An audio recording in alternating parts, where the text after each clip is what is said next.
There we go. All right, so I did see nothing. Now here we go. Oops, let's get some better lighting on me so you can see what the heck is going on here. So I got a little friend here, little flying squirrel. Yeah, it's a puppet. It's kind of fun, once or twice a year to sit in the or stand in the hallway and just kind of watch the kids go by and just have the little puppet here going like this and keep my hand hidden better than it is right now. And kids are always like, because they see this thing moving and it's just a puppet, a little squirrel puppet that I was given a number of years ago. Let's see, not that close. So pretty harmless, but looks kind of disturbing when you see it moving.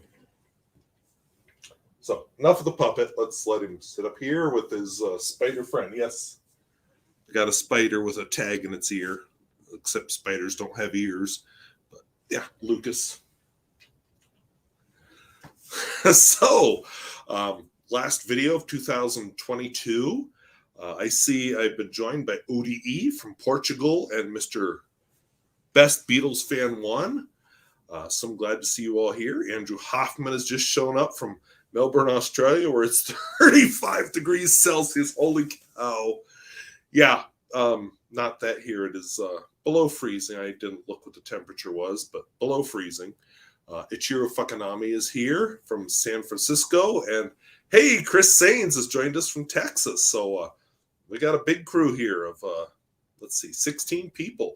I wasn't sure how this was going to go tonight. I was going to do pens and use, and I just couldn't build up any enthusiasm for it. And I thought, what I wanted to do was get out and do my whole Q&A that I was going to do last year, and the weather got in the way, and weather got in the way this year. And I just thought, let's do it tonight. So I'm going to do it live.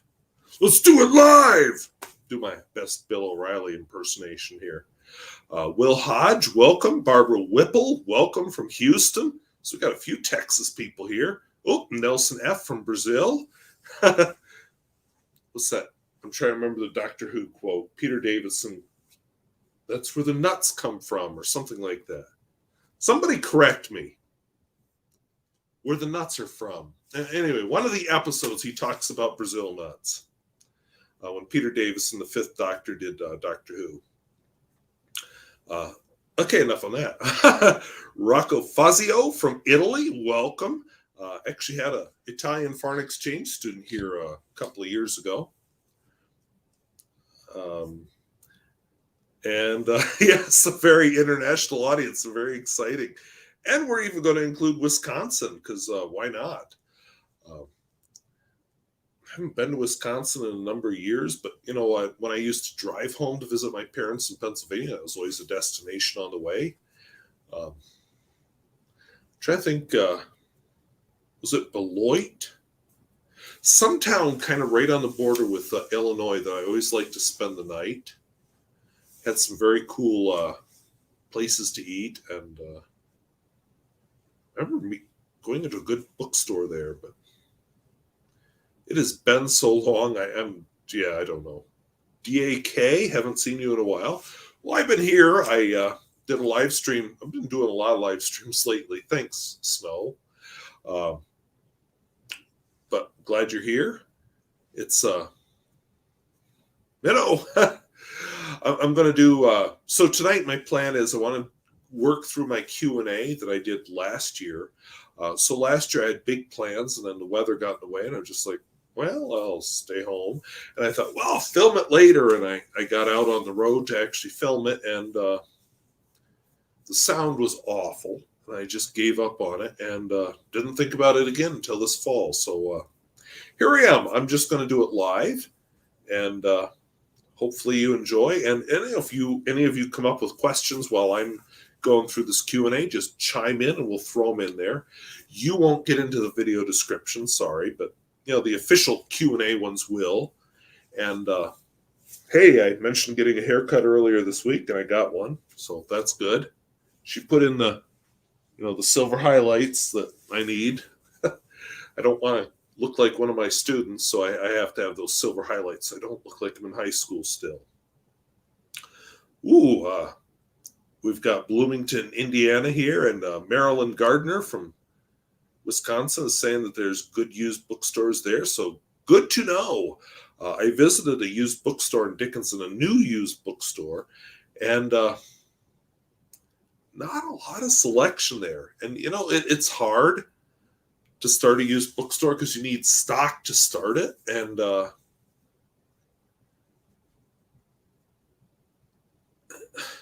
don't know. I think the whole book thing is, I don't know where the book market is. Do people do electronic or paper books? I don't know. But anyway, I think it's hard to start a used bookstore. This one was actually in a old bar. So, there were signs about Budweiser and some kind of hard lemonade all over the windows and the door.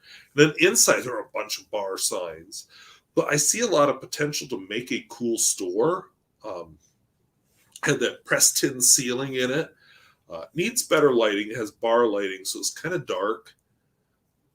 But the pressed tin ceiling was very cool. And just a lot of potential in this store. And I saw stairs to a basement. So I'm going to share a little piece of my past here. But before I do that, let me just welcome Linaire W.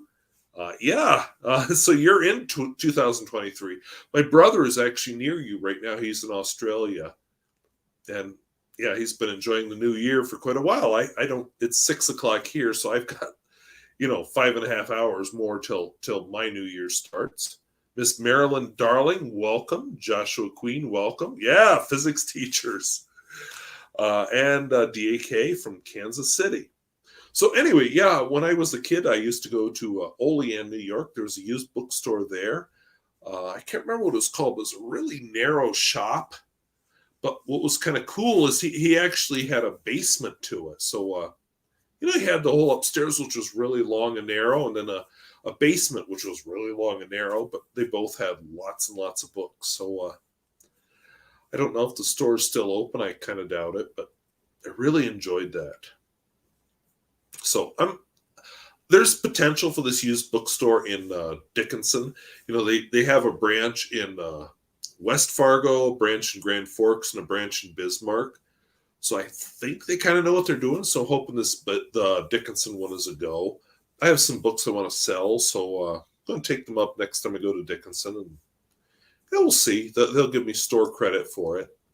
They're really trying. They have a lot of things going on to turn over stock, which if you're going to run a used bookstore is important.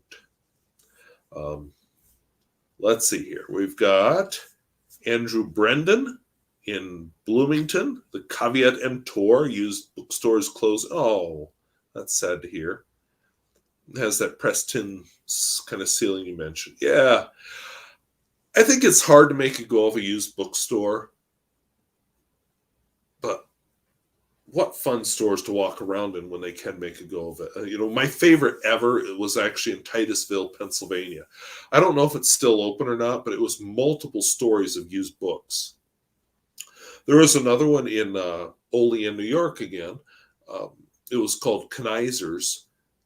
Kneisers sold, I think, just men's clothing on the main floor. Kind of older style men's clothing. But then you went upstairs and it was just room after room after room of really old used books. And now the whole building has been torn down. There's a CVS there. So, hey. Let's see. Alex Harris, welcome. Ichiro Fakanami. Oh, Carol Quaid from Tokyo. Hey, welcome. Ichiro Fakanami, my neighborhood library 2 blocks away gives me access to 9 million books, including the latest novels, which is what I prefer. I only purchase books if I want to write in them. I live in a town of 1,500 people. Yes, there's a library, and yes, I've been getting books out of it. But the selection is very limited in a town of 1,500 in rural North Dakota. So, I'm glad I have the online option. And, I have way too many books in the house. I'm going to have to do a bookshelf tour again one of these days. But you're right. use your library if you have it. I've been getting the Wheel of Time books out of the library. They have most of them. Another author I wanted to try, they don't have any, so okay. But I can get interlibrary loans, so try that. Alex Harris, welcome. Andrew Brendan says in his books, didn't even know he wrote that. Larry McMurtry, oh yeah, good author, wrote about operating a used bookstore. Very interesting reading. Yeah, I'm going to have to check that out. That would be interesting, especially from him. Manny Lamont, there used to be an Olson's chain of bookstores in the Washington, D.C. area. Yeah, this Ferguson's books up in Dickinson is actually part of a chain. Like I said, they have, oh, I'm not quite level. They have one in Fargo. No, not in Fargo. Sorry, West Fargo. One in Grand Forks, which started it all, and one in the new one in Dickinson, and one in Bismarck. So, kind of fun. They just closed a CVS near my house. Interesting thing about North Dakota. In North Dakota, all the pharmacies actually have to belong. They have to be owned by the pharmacist. That's the law. So we don't have a lot of chains here. So I've got a local drugstore because it has to be owned by the pharmacist. So kind of interesting. Andrew Brendan says, for those who like used bookshops, you will love the book 84 Charing Cross Road by Helene Hanff, Book of Real Life Letters, and Bancroft and Anthony Hopkins are in the movie. I have to check that out. Ichiro Fukanami, they just closed the CVS near my place as well. Yeah, like I said, there is CVS in the state because they kind of got grandfathered in their locations when this law was passed, but we don't have a lot of them in North Dakota. And then Miss Marilyn Darling says, I love the medical library. Also love the online library and the audio library. Yeah, and my local library, I can get books online. During the lockdown, okay, very lowbrow, but I actually took out what's her name? Charlene Harris True Blood novels, and then her Midnight novels. And then I tried watching the TV series of each one, and the Midnight was kind of boring and silly. And I watched her True Blood, and I saw a lot more butts and various other reproductive organs than I ever wanted to see.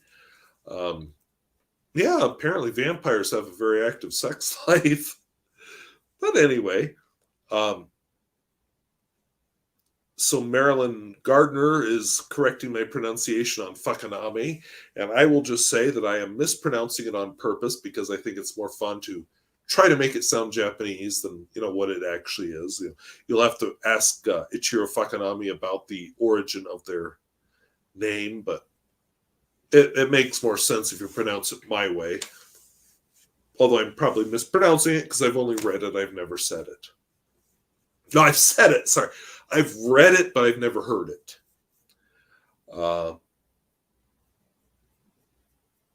Manny Lamont says, if you've read any Walter Mosley, the Easy Rollins series books, there's a protagonist who owns a used bookstore. Good to know. Brett Clark says, I like your pronunciation because it sounds dirty. Okay, yeah, was not my intent, but we'll go with that. So I'm going to jump back and forth between my questions that I had from my Q&A that I did last year. And I will just say that when I paste this into the video description, I need to work on the numbering because my numbering is all over the place. You can tell I typed this up over multiple nights because there's several number 13s and then, numbers backwards and, did I even edit it at all? No. So question number 1, which was anonymous, why do you prefer old used pens to new pens? So I'll tell you the truth. I love their unique character. Um, some of them have a really fun writing experience. Some of them, just like now, some pens are just kind of whatever. But you've got a little piece of history, especially if it's got a name on it or something. Um, and some of my pens actually got to hide through the whole Cold War in somebody's attic or basement in fear of them being found. I'm not exaggerating. Um, and I do love some new pens. I love my Lamy 2000. I like the Pilot Custom 823, the Parker Sonnet. And yes, I have used some of this channel income to purchase some new pens with Mach-E and Urushi. So, I branched out to modern new pens. Your students may get a kick out of it, though.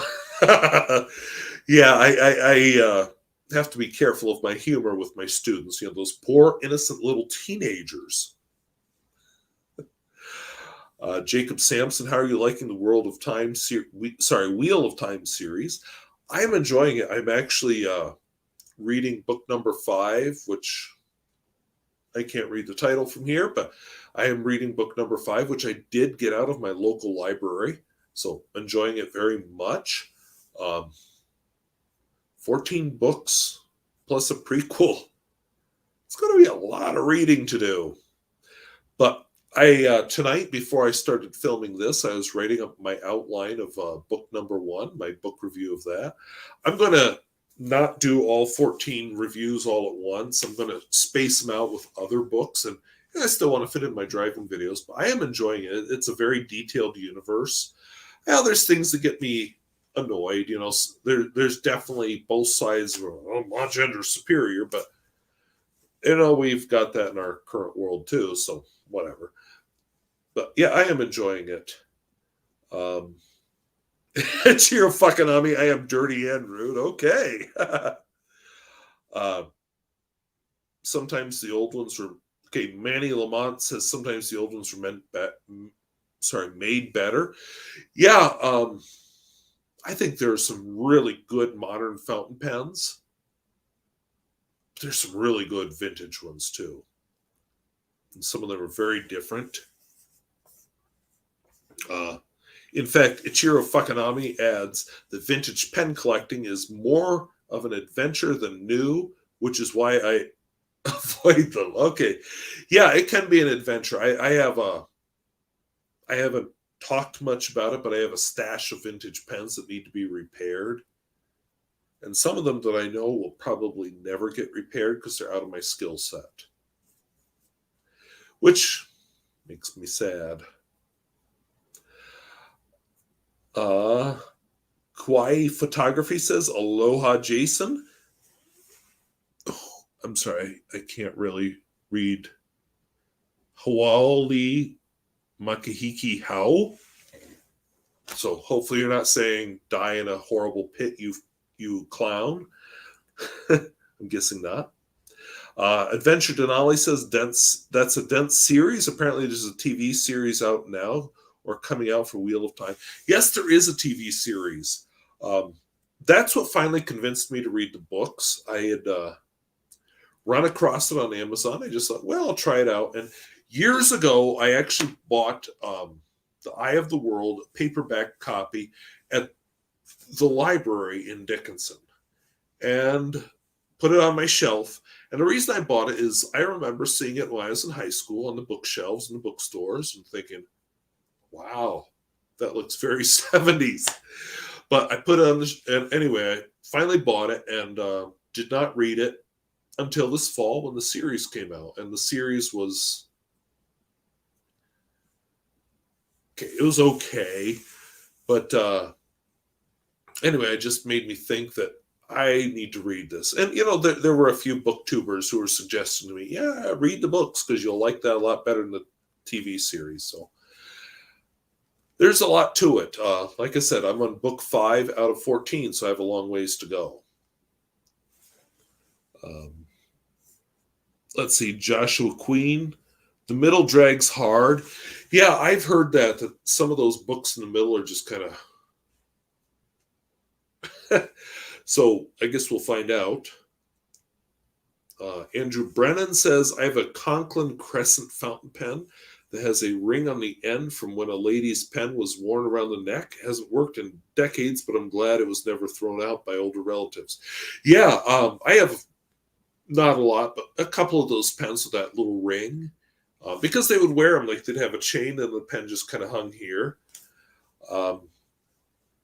And, you can fix them up, especially if it's it's a crescent.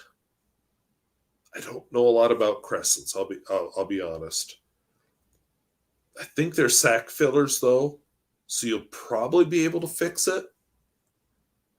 It's easy to resack a pen. I don't know about the rest of the mechanism, so sorry, not much help there.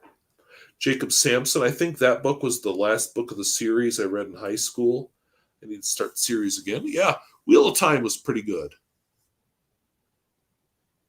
Okay, and he adds that Prime first season aired. Alfredo Gallardo says, Hola, Señor Squirrel, feliz año nuevo. Greetings from Baja, Mexico. So, yeah, you're like, I can't remember if you're in my time zone or the next one. But, yeah, it's still 2022 for us for a few more hours yet. Good book series. Mr. Inky Fingers says good book series. Yeah, like I said, I'm enjoying it right now. I'm not sure how I'll feel when I get to the ones that people say drag, but I hear it picks up again. So I'm curious to read it. 14 books. I've set aside all my other reading because I'm going to get through this 14 book series. That's why I just decided. So yeah, I'll work my way through it. Alex Harris is from Ireland, so welcome. And then we have Andrew Hoffman says, Making History by Richard Cohen has a lot of interesting information about people and documents that shaped history. And yeah, the Bible is definitely a major document. 25 million copies in the U.S. annually. That's surprising. Alfredo Gallardo says Pacific time. Okay, so you're 1 hour ahead of me, behind me. Okay. 6 o'clock here, 5 o'clock where you are. Alex Harris says, I've gotten lost in the Chinese pen world. Jinhao's my favorite. Yeah, there's a lot of exciting things happening in the Jinhao world right now. I'm trying to think of I've got a couple of pens coming here from the Chinese world. A couple Indian pens coming. A lot of vintage pens coming. Chris Rat 52 actually does his whole channel is mostly Chinese pens. So yeah, a lot going on there. And Happy New Year, Inky Fingers. So I'm going to dive away just for a second. I hate to do this, but biology is getting in my... Okay, and I am back. Awkward. All right, so kicking over the light didn't really help a whole lot. Let's see here. Yeah, and Andrew Hoffman actually lives in our future. Andrew Hoffman, 13 hours into New Year's Day. Not a lot has changed. Yeah, that's true. As long as we... Okay, so enough on the biology here. Moving on. So, yeah, I didn't think this through. I'm like, oh shoot, I got to start here at 6:30, and whoops. So things I should have taken care of, I didn't. So Alex Harris says, how's everyone enjoying our host's content? Probably not the last few minutes, but anyway, let's look up another question. Oh, welcome Plains Crafter. I'm going to look up another one of my questions here. Close the program. There we go.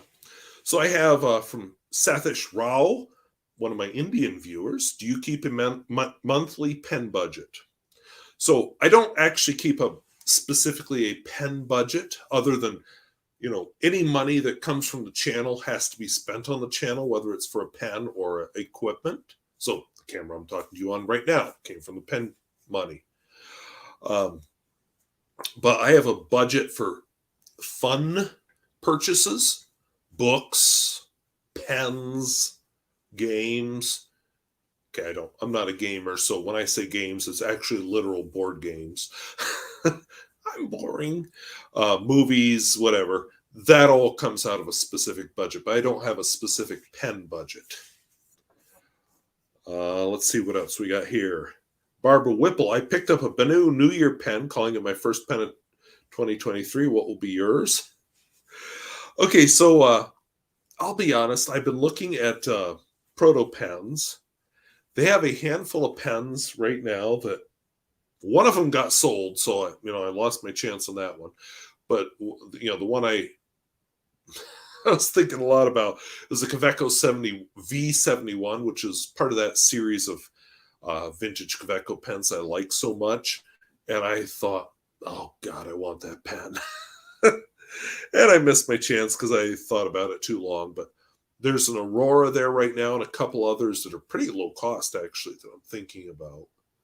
So, yeah, we'll see here.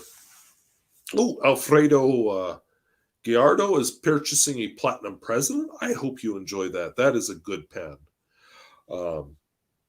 And Manny Lamont bought a Montblanc from Proto Pens. Yeah, they've had some great Montblanc pens.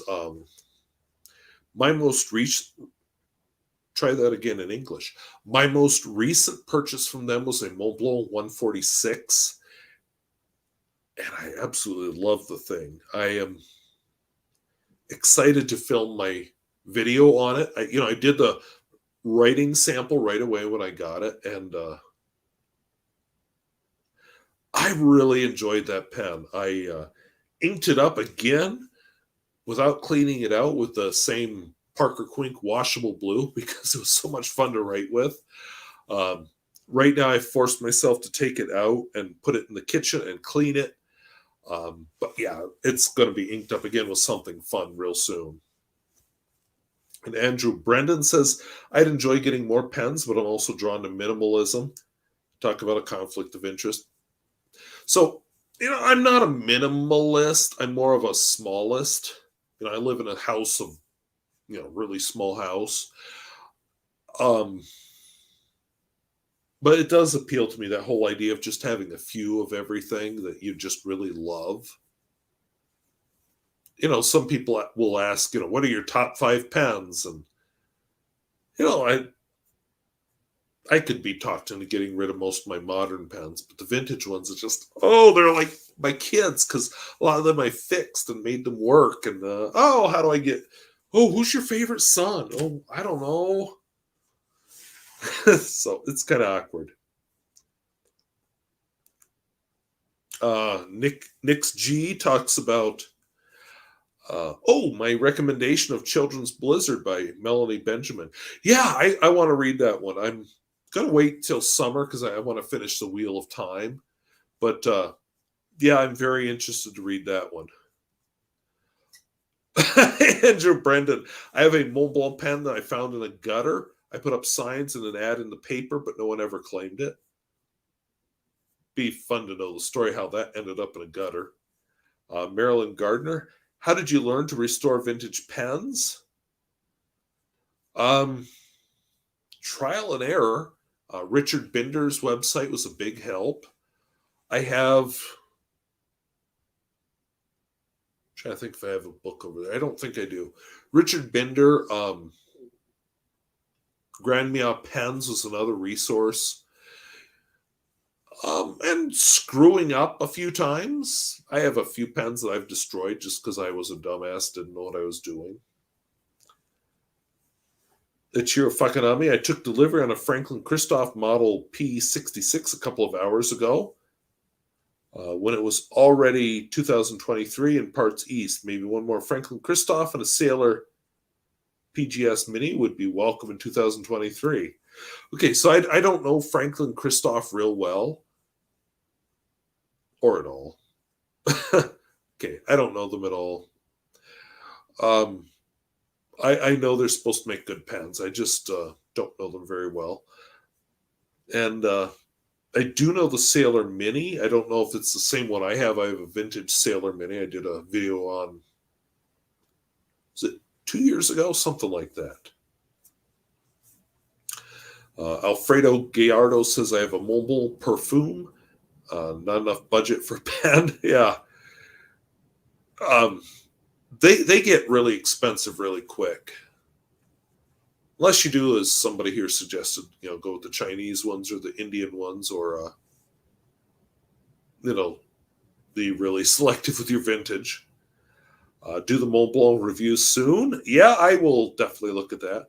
What's my oldest vintage fountain pen? I think it's and I might be wrong because these were made for a lot of years. I have a Waterman's 52 Waterman's Ideal 52. So that could come anywhere from the teens up to somewhere in the 1930s.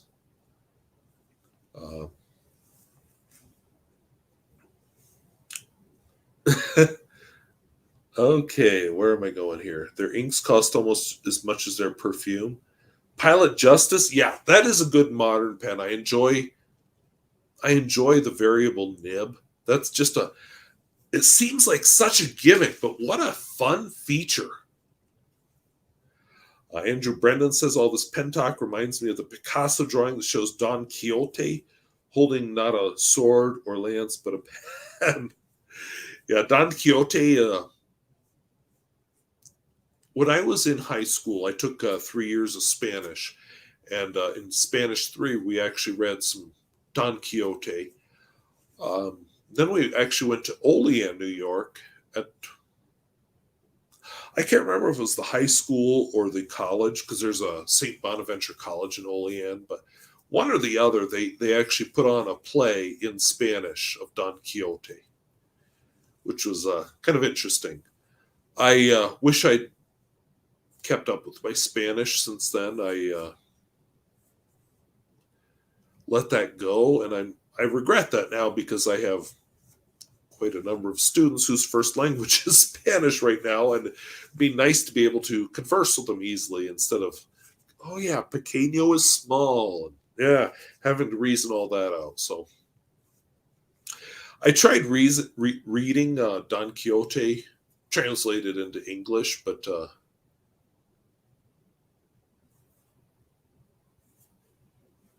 I don't know. It didn't translate well. I don't know how else to say that nicely. DAK says, I also have the Mont Blanc cologne. Can't justify $900 for a pen. I can't either. I've never paid that for a pen, but if I did, it would definitely be out of YouTube income, not teacher income for sure. Joshua Queen says, every time I tried to talk to Faber-Castell, or Franklin Christoph, FC anyway, at a pen show, they didn't strike me as being as friendly as other vendors, so I never bought one. I don't say that as a bad thing. They seem shy, and I am too. Yeah, I get that. Man of La Mancha, that's a musical based off of Don Quixote. He had it was the actor and it had a big name way back, but I can't remember who it was. Nick's G, some books just shouldn't be translated.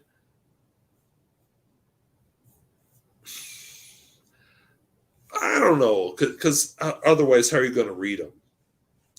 I like Nikolai Gogol wrote Dead Souls in Russian, which I've read in English, and I enjoyed it. If it was in Russian, I definitely would never have read it. Oh yeah, Joshua Queen. I stood there. They stood there. Nothing happened. Yeah, that's awkward. Oh, Alex Harris is inviting everybody to press the like button.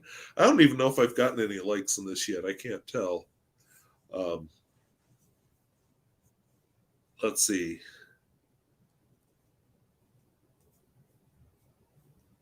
Anyway, we've got a couple of people here. Sadly, that's the worst book to learn Spanish unless you're going to live in Spain the way. Yeah, and that was interesting too. When I took Spanish in high school, our Spanish teacher pointed out right away that, there is the American version of Spanish, and then there's the Spanish version of Spanish, and we're going to learn the Spanish version of Spanish, specifically the Mexican version of Spanish. So, yeah, just because it's Spanish doesn't mean it's the same. Probably like English. You talk to British people, and they definitely have their own interesting interpretation on the English language. Uh, so let's do a couple more of these. Where to go here? The Q&A. Uh, okay, this was an interesting one. Do you and other reviewers really and honestly feel the wow factor of those ultra expensive Italian pens compared to fairly less expensive pens like your Wanderlust, which are both gorgeous and good writers?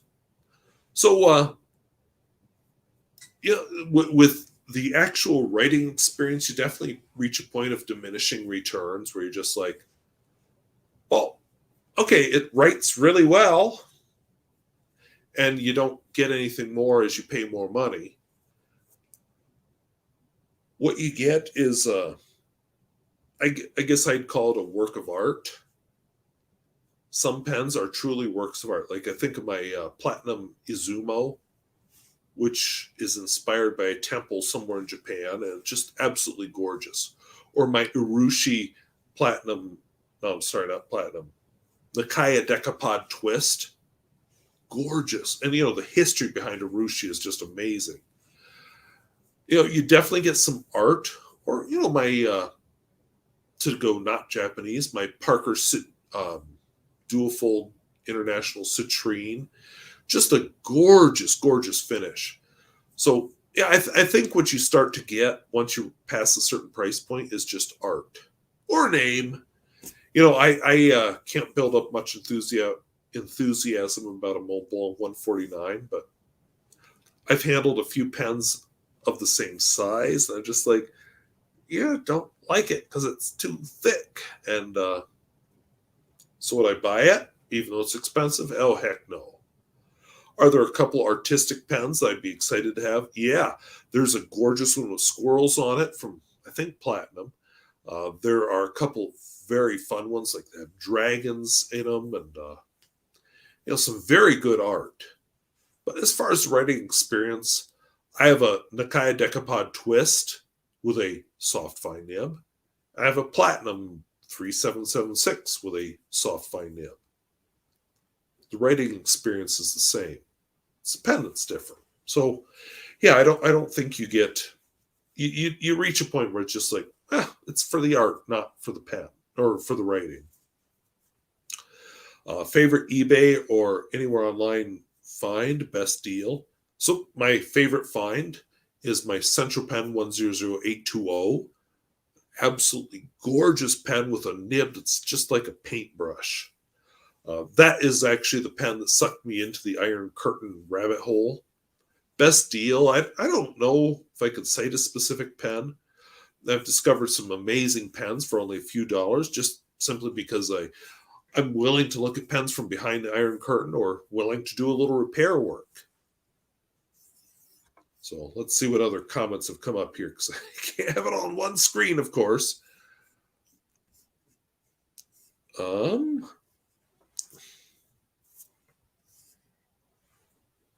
wow, I had a lot of comments here while I read those too. Alfredo Gallardo is saying no.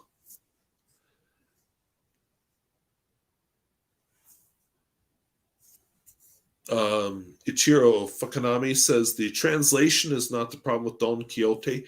Its age and length made it daunting to folks today. Yeah, that's probably true. And I'll be honest, I haven't tried reading it since college, so probably I should try again.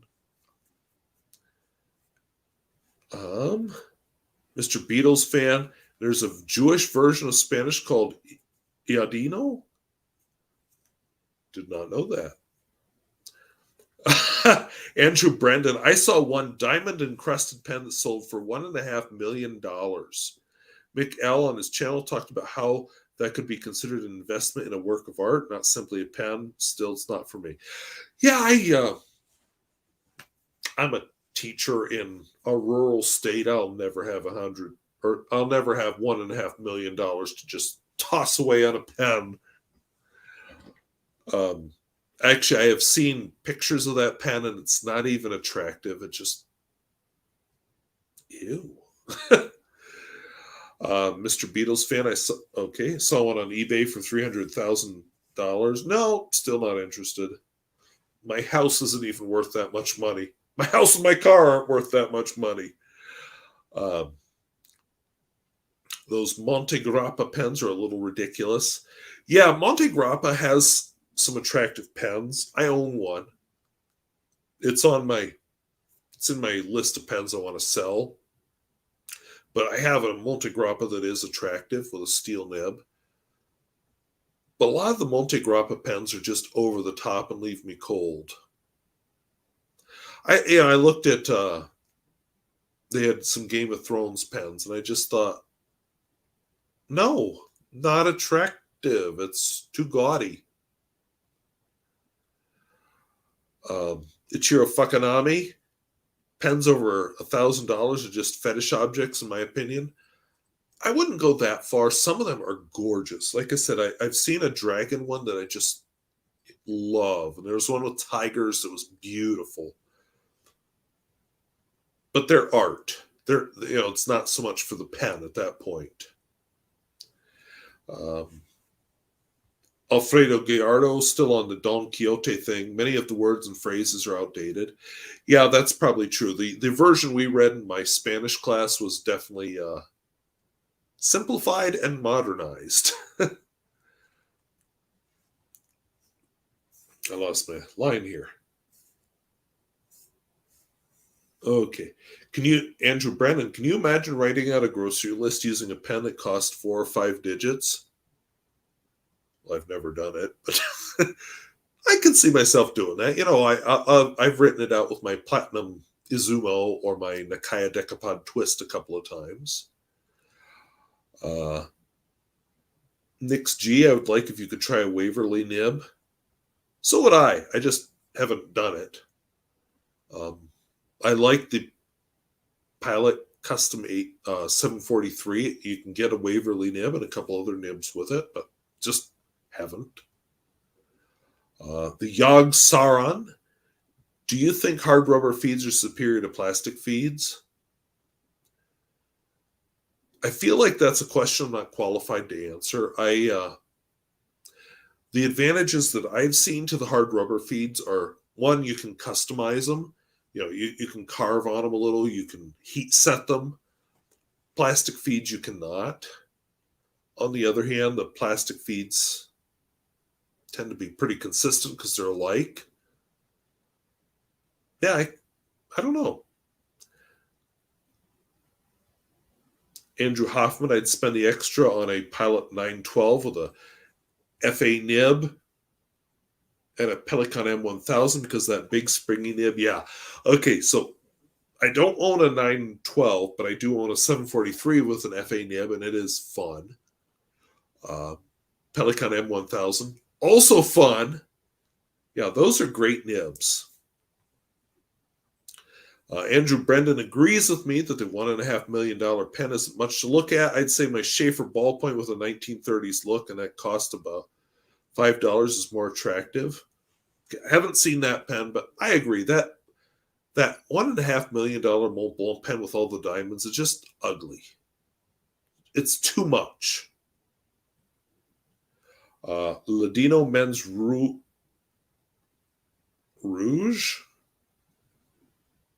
in some Latin American countries.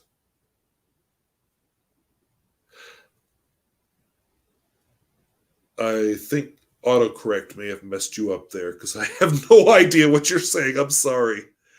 Manny Lamont, it's kind of a toss-up between a piece of art and what's good practical use. Yeah, like I said, the more expensive ones, it's more art. And when I get to the point I need to baby my little pen because, don't want you to hurt your little darling. Is that a good thing? Marilyn Gardner says, I've tried a Waverly nib. I really liked it. Of course, all Pilot nibs are good. Yes, I like Pilot. That is one of the great pen makers right now. And I'd actually like to try some of their Namiki line to just, the dollar signs and for their price make me say, oh, not yet. Andrew Brendan, not only is it diamond encrusted pen ugly, but I imagine it's uncomfortable to write with. Yeah, good point. Ladino and Yiddish are dying languages.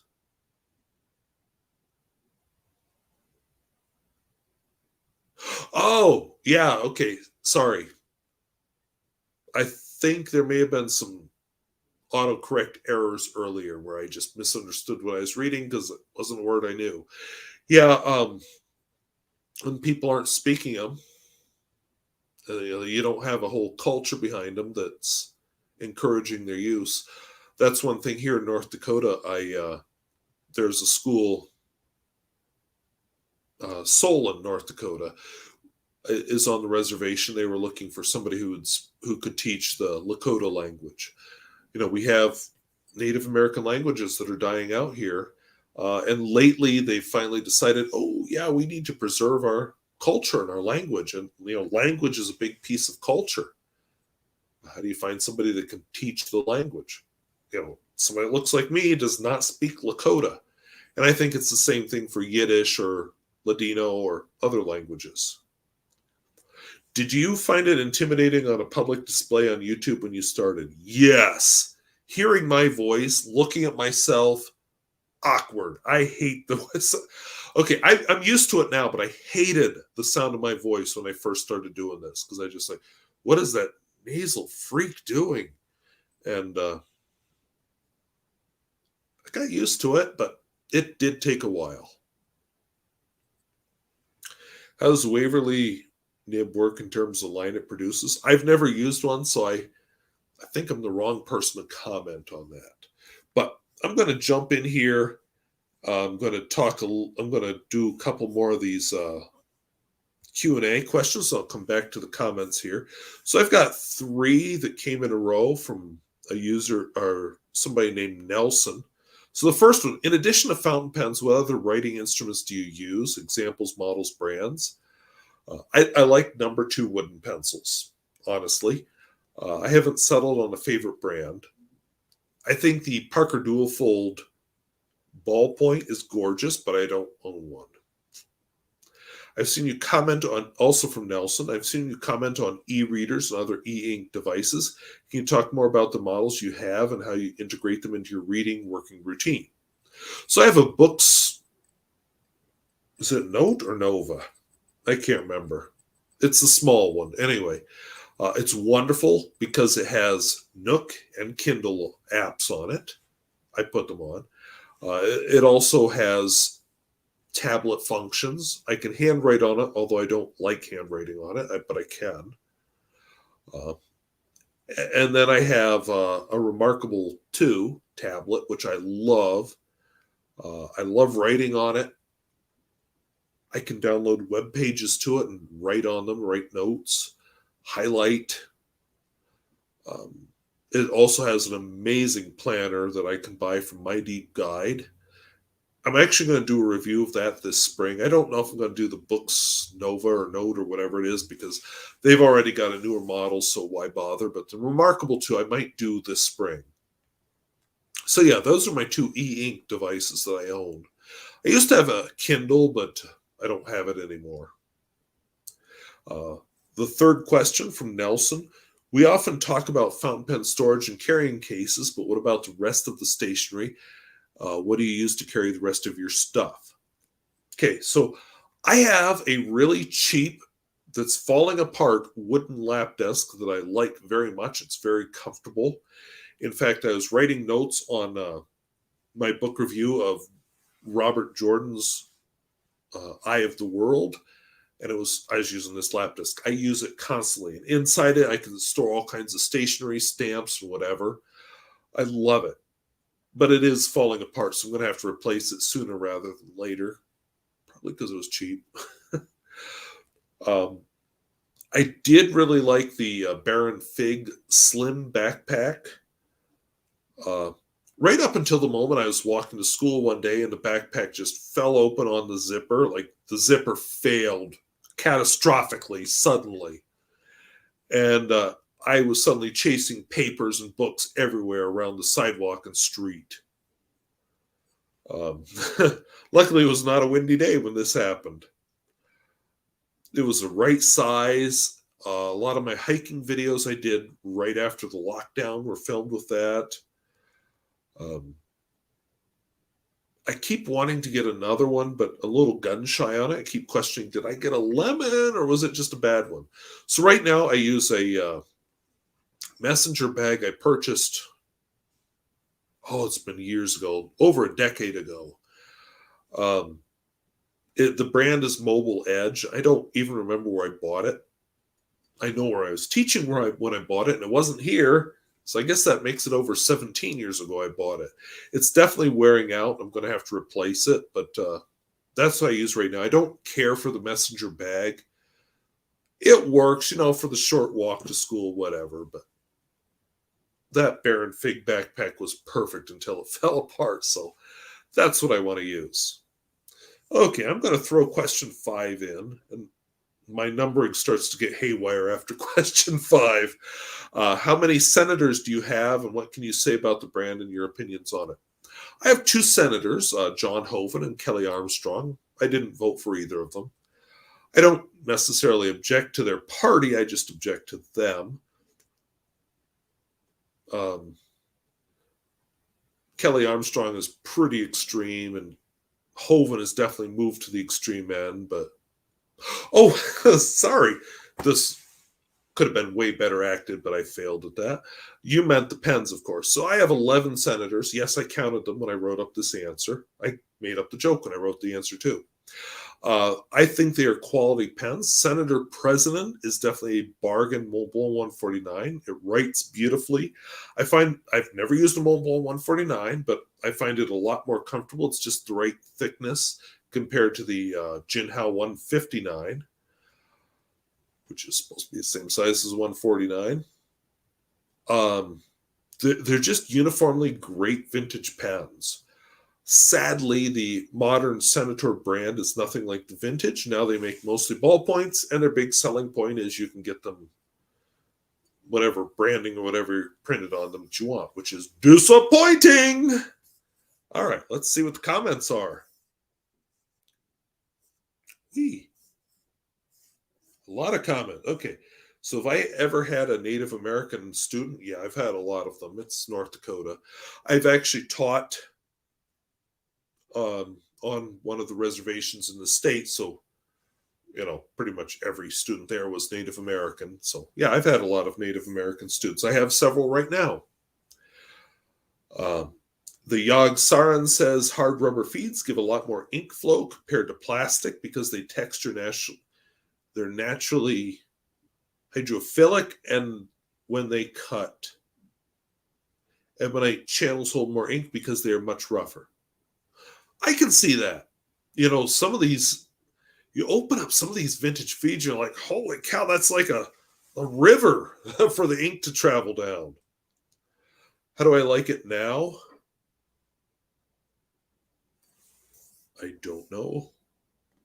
I don't remember what you're talking about. I'm sorry. So Alex Harris, how do you like it now? I don't remember. Pen BBS 308. Okay, Ichiro Fakanami. Pen BBS 308 comes with a nice Waverly at a reasonable price. Waverly nibs are very smooth. Line is normal. Marilyn Gardner. I think we're all startled by the sound of our own voice. Where are you planning to list your pens for sale? Okay, yeah. So the voice we hear when I talk, I sound great to my ear right now. The voice we hear travels up through our head, and we hear a very different sound from what's actually on the video. Where am I planning to list my pens for sale? I don't know.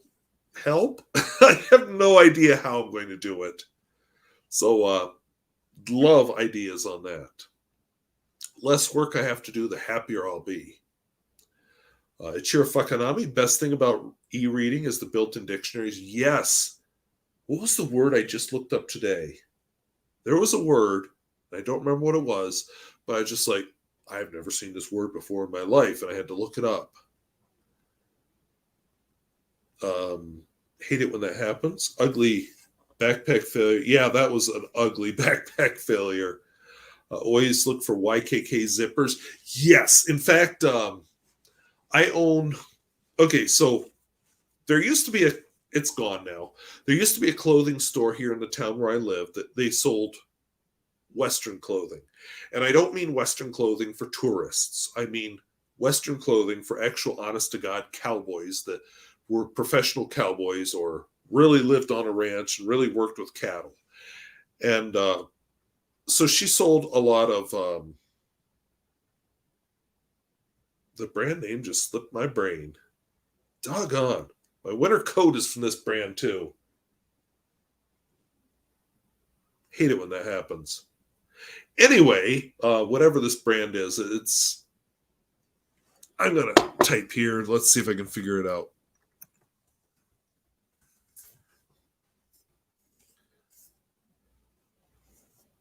I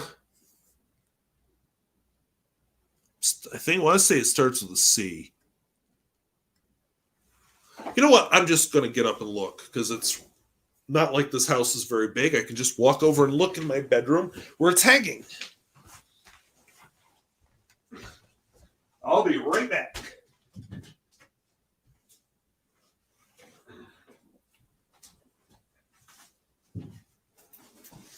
Okay, found it. Found the coat. So the coat is, the brand is Carhartt, which I should have remembered but didn't. Lost my screen. Let me find you guys again. There we go. So it's a Carhartt. This is my current winter coat.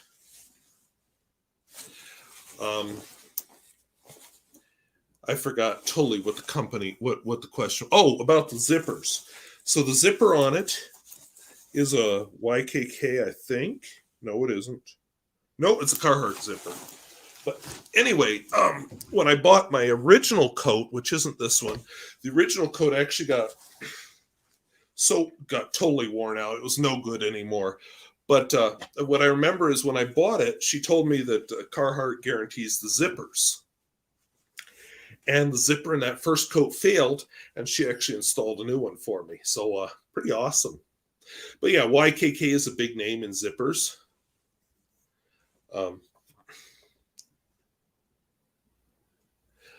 Let's see. Waverly Nib, I tried, yielded a rather fine but normal looking line. Okay. Being a public figure on YouTube, I don't know. The nice thing is my channel is really small, so I've been recognized a few times. Once I was selling tickets at a basketball game at my high school where I teach, and this woman from a neighboring community says, "Are you Wasky Squirrel?" I'm like, "Yeah." She and her daughter apparently watch my videos, and she was kind of surprised to just run into me randomly in public. And the other time I think might have been recognized in public, I was driving home from a cross-country meet, and I was on the interstate, and this car passes me, and I'm used to that because I drive like a grandpa, and it's a 22-year-old car, so it's not like I have anything to prove. And anyway, suddenly the car hits the brakes, and he pulls, and I catch up to him, and the person in it and this woman beside him are like, ah! And I'm like, hi. And then they zoomed on ahead. I couldn't recognize either one of them. So my thought was either they recognized my car because my car has been in videos. I'm always careful not to show the license plate. But, it's a 22-year-old car, so it's getting to be kind of distinctive at this point. A dirty, black, elderly Toyota Camry. Who else is driving that in North Dakota? So it was either some viewers that recognized me or else a former student who was aged enough I don't recognize him anymore. They were sure excited to see me, though. That was very uncomfortable. It's like, hi, whoever you are. I don't know who you are. Yeah, Chiro Fakanami, I'd like to dump a couple of dozen pens of modest value. So would I. I just haven't figured out how. Show us the goods. You may find a buyer live on YouTube. I might have to do a video on that. I don't know how to do it, but yeah, I'll have to pull my pens together and do that. I've started pulling them together. I just haven't finished. Carhartt, yeah, a couple of you recognized it. Please congratulate your mom for an awesome squirrel shirt. Yeah, that was pretty cool. I excited about that. She says she's going to look for more squirrel fabric, so there may be more squirrel shirts to come.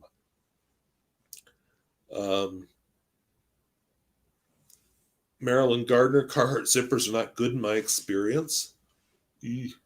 Okay, so yeah, my first one failed in the old jacket, and the lady here in town had to replace it. Now you can't buy a winter jacket in this town because she retired, couldn't find anybody to buy the business, so she just closed it. And there is a women's clothing store in town. There's also a Western clothing store, but the Western clothing store is geared more toward touristy type Western, and she's opened a beauty shop in the back, so I'm thinking, the clothing thing isn't doing so well for her. Carhartt is a good brand. I think their coats are very warm, which is why I keep buying them, but I'm also told, because I still talk to this lady who owned that store. She said the prices have gone way up thanks to the show Yellowstone, which made a lot of people buy Carhartts. Let's see. Pratt says, I've been thinking of using PenRealm services for getting rid of the pens. Never heard of them, so I'll have to research that. How do I like it now being a public figure on YouTube? I think I talked about that. Marilyn Gardner talks about the zippers. Nick G, talking about being recognized. I always imagine you visiting a pen show for the first time and not wanting to be recognized, but as soon as you talk, hey, here's our Wasky squirrel. Yeah, lucky thing, nobody holds pen shows anywhere near North Dakota. I think the closest one might be Chicago, and that's when I'm teaching. So I don't know. I'd like to get to a pen show someday, but I don't know when that's going to happen. Oops. Andrew Hoffman, 1:30 p.m. My cat has just emerged from last night's fireworks. Yeah, animals don't like fireworks. They're just like, what's going on? What's going on? This is scary. Yog Saron points out that a Waverly nib is what's usually called a turned up point. The nib is so smooth because of its shape. You're actually writing more with a surface just behind a nib and not a point itself. Good point. Marilyn Gardner says I should use my YouTube channel to sell my pens. I might have to do that. We'll see. Alex Harris says the Toyota Camry is a great car. It is. Nick's G, what about make audiobooks? You got the perfect voice. Probably not the perfect microphone setting, though. I don't have a good audio studio here. Andrew Brendan, I'm going to check the Salvation Army thrift store near me. My Carhartt coat is wearing out, and maybe I can get a replacement Salvation Army. Probably. Will Hodge, how are you doing with your book writing? I'm actually doing a different writing project right now. I don't want to get too much into it right now, but there is a writing project going on, so the book writing project has been pushed to the side for now, but I haven't forgotten it. And Jordan says, just curious, who do you bring your pens to if you need a nib worked on? Also love my Toyota well-built cars. Yeah, Toyotas are awesome. I have no one to bring my nibs to. I'm the nib worker, and I'm not good at nib work. I need to learn, but I'm not good at it. So let's dive into a couple more questions from this Q&A. I keep opening the wrong program whenever I do that. See, why are you not married? Ink Cozy. Oh, awkward. Are you my mom, my dad? Truthfully, when I was younger, I always felt like I was a failure whenever I was single. Like when you break up with a girlfriend, you're like, oh, I'm single now. I'm such a failure. I'm a loser. Why don't I have a girlfriend? I'm a loser. Loser. And as I've gotten older, I've just realized that I like my own company. I'm happy with my own company. Happy single. Now, the right person comes along, I'll be happy to date them. I'll be happy to marry them. Just hasn't happened, and I kind of quit that desperate search to find them. So there you go. I am not going to settle on somebody just because of some misplaced idea of fear or shame about being single. Because if I'm single, oh well, happy being single. If I find that right person, I will be happy being with that right person. That's just how it is. Where do you get all these obscure vintage pens? From Tess. So I'm really careful not to be attached to a specific retailer because I don't do anything sponsored. But I do love proto pens. I've gotten some of my more exotic pens from proto pens, protopens.com. They have some very unique pens. I've gotten a lot of pens off of eBay. You know, I now kind of know what to search. So I searched that. Etsy was a surprising source of vintage pens, but it's also a good one. Carlos C. Given our particular hands and grips, is there a perfect combination of pen dimensions, weight, balance, nib size feeder to make the writing experience of the pen a heavenly experience? And he wants to know what those variables are. I'd love to figure that out. I don't know. Certain pens just seem to have that magic where they disappear in my hand. I'm not even thinking about the pen. I'm just writing. And I noticed that tonight while I was writing with that. I have a dollar pen from Pakistan. I was writing my review for Eye of the World by Robert Jordan, and I was not thinking about the pen at all. I was just writing. And it's a dollar pen from Pakistan. It's not that amazing a pen, but it disappeared in my hand. Some of those pens just do it.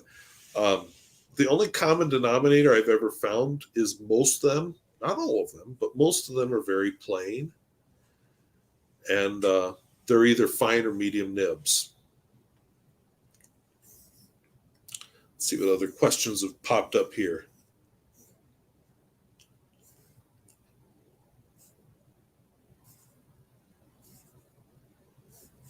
Oh, a lot of pens have come up here. Okay, let me page back quite a ways here. All right, here we go. How are you, Jason? Happy New Year. Well, Happy New Year to you. I'm doing very well. Joshua Queen, Ohio Pen Show is closed for me. I had to move to North Dakota, which is not close to anything, anywhere at all.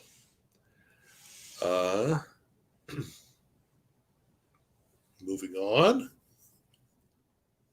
Ichiro Fakanami, I get married at 49. Well, there's hope for me because I'm 47. Miss Marilyn Darling, I got out of a 20-year relationship and I've been happy ever since. Good for you. Yeah, that's another fear is, and I think some people that have, and I don't know anything about Miss Marilyn Darling, so no comment there, but, I do see people that jump into a relationship just to have one, and it's obvious to everybody but them that this isn't going to work. So you don't want to do that. Manny Lamont, some people just don't get married. Absolutely. Joshua Queen, you do you. Yes. Brett Clark, that's the way to be. I hope you find the right person. Me too. And if I don't find the right person, oh well. Aquinox 443, that's a great mindset on relationships. Thank you. Barbara Whipple, bingo on the single stuff. Thank you. Alfredo Gallardo, I'm single, have money for new pens. And true, more than the money thing, I think it's the freedom. My married friends are always like, well, I got to ask my wife or I got to ask my husband. And, they have to plan with their wife or husband. And there's that whole coordinating. And if they have kids, there's even more coordinating. And I'm free. Like today I decided, I want to go up to Dickinson and visit the new used bookstore. And you know what? I didn't have to say, honey, do you think it'll work if we go up to Dickinson today? I just went. And I didn't have to drag my kids along. My kids going, Dad, when are we going to leave the store? Because I'm bored. Just went. Jordan, just curious if you still use your typewriter recently. I picked up a few recently, using it in conjunction with my pens. I like a typewriter. You know, the fun thing when you type, even if it's typewriters, you can take your cell phone, take a picture, and there are wonderful programs that'll just convert it to text. And you've got text you can edit. And the nice thing with the typewriter is you commit. You're not like, oh, what's the right word here? You just write and you compose, and then you can come back later and edit and say, oh, that's kind of awkward. Let's just fix that here on the old word processor. The typewriter forces you to commit to the words and just go. So that's what I like with the typewriter. That said, my typewriter needs a little bit of work. So one of my summer projects, I want to clean it, make it not as sticky. And it needs a new ribbon. Andrew Brendan, I'm single also, but in an age where I'm now thinking about what to do if I'm sick or injured, and I'm trying to find somebody to be my power of attorney, as I have no relatives to turn to. Yeah, I don't have a power of attorney. I'm still, I don't know your age exactly, but I'm still employed. So, you know, at least while I'm working, my employer would definitely notice if something happens to me. I try to be friendly with my neighbors. I have a neighbor next door who's a single woman. I think it's important to have those social contacts. Power of attorney, I don't have good advice. That's something I'll have to think about down the road. I don't have a good answer for it. I also know an old couple, they both passed away now, where it became pretty obvious, finally to them, a lot sooner for everybody else that knew them, that they just weren't capable of living on their own anymore. They ended up in assisted living, and it was like prison for them. At the same time, they lived on a ranch in rural North Dakota that they couldn't take care of. They couldn't even take care of their house anymore. So old age is tough. It helps if you have family around you to support you, but I think as a society, we need to realize more and more that there's a lot of people that don't, and how do we take care of them? And this old couple really brought that home to me and made me think about it. They had no children. They married each other late in life, and very in love with each other. They had a good married life till they got old, and there was nobody around to help them, except for those of us who knew them that said, you know, maybe don't live on your own anymore. And then they resented it. So, okay, so that was depressing. Let's just move on. Andrew Hoffman agreed the worst thing you can do is try to force a happy forever. Yes. Forever, we change. If I would have married somebody in my 20s, I am a very different person from who I was in my 20s. And I don't know if that person would have wanted to stay with me now. Manny Lamont likes proto pens. Yes, that's a good one. They also like Van S and Atlas Stationery. I've never used Atlas Stationery. Van S impressed me when they sent me the wrong ink, and I said, well, yeah, here's a picture of the ink you sent me. It's not what's on the label. And they just let me keep the bottle of ink and sent the correct one out. Alex Harris says, I have done nib work on the cheap Chinese pens and have had great results, turned them into smooth as butter writing instruments. Good for you. Like I said, I need to learn how to do nib work. I just don't know how. Jordan, it's always important to be with somebody who loves you for you and who encourages you to be yourself. Absolutely. Ichiro Fakanami, my one Indian pen is the only one that disappears in my hand, even though it is a giant desk pen. Interesting, but whatever works. The big thing is that you're writing and thinking about the writing, not the pen.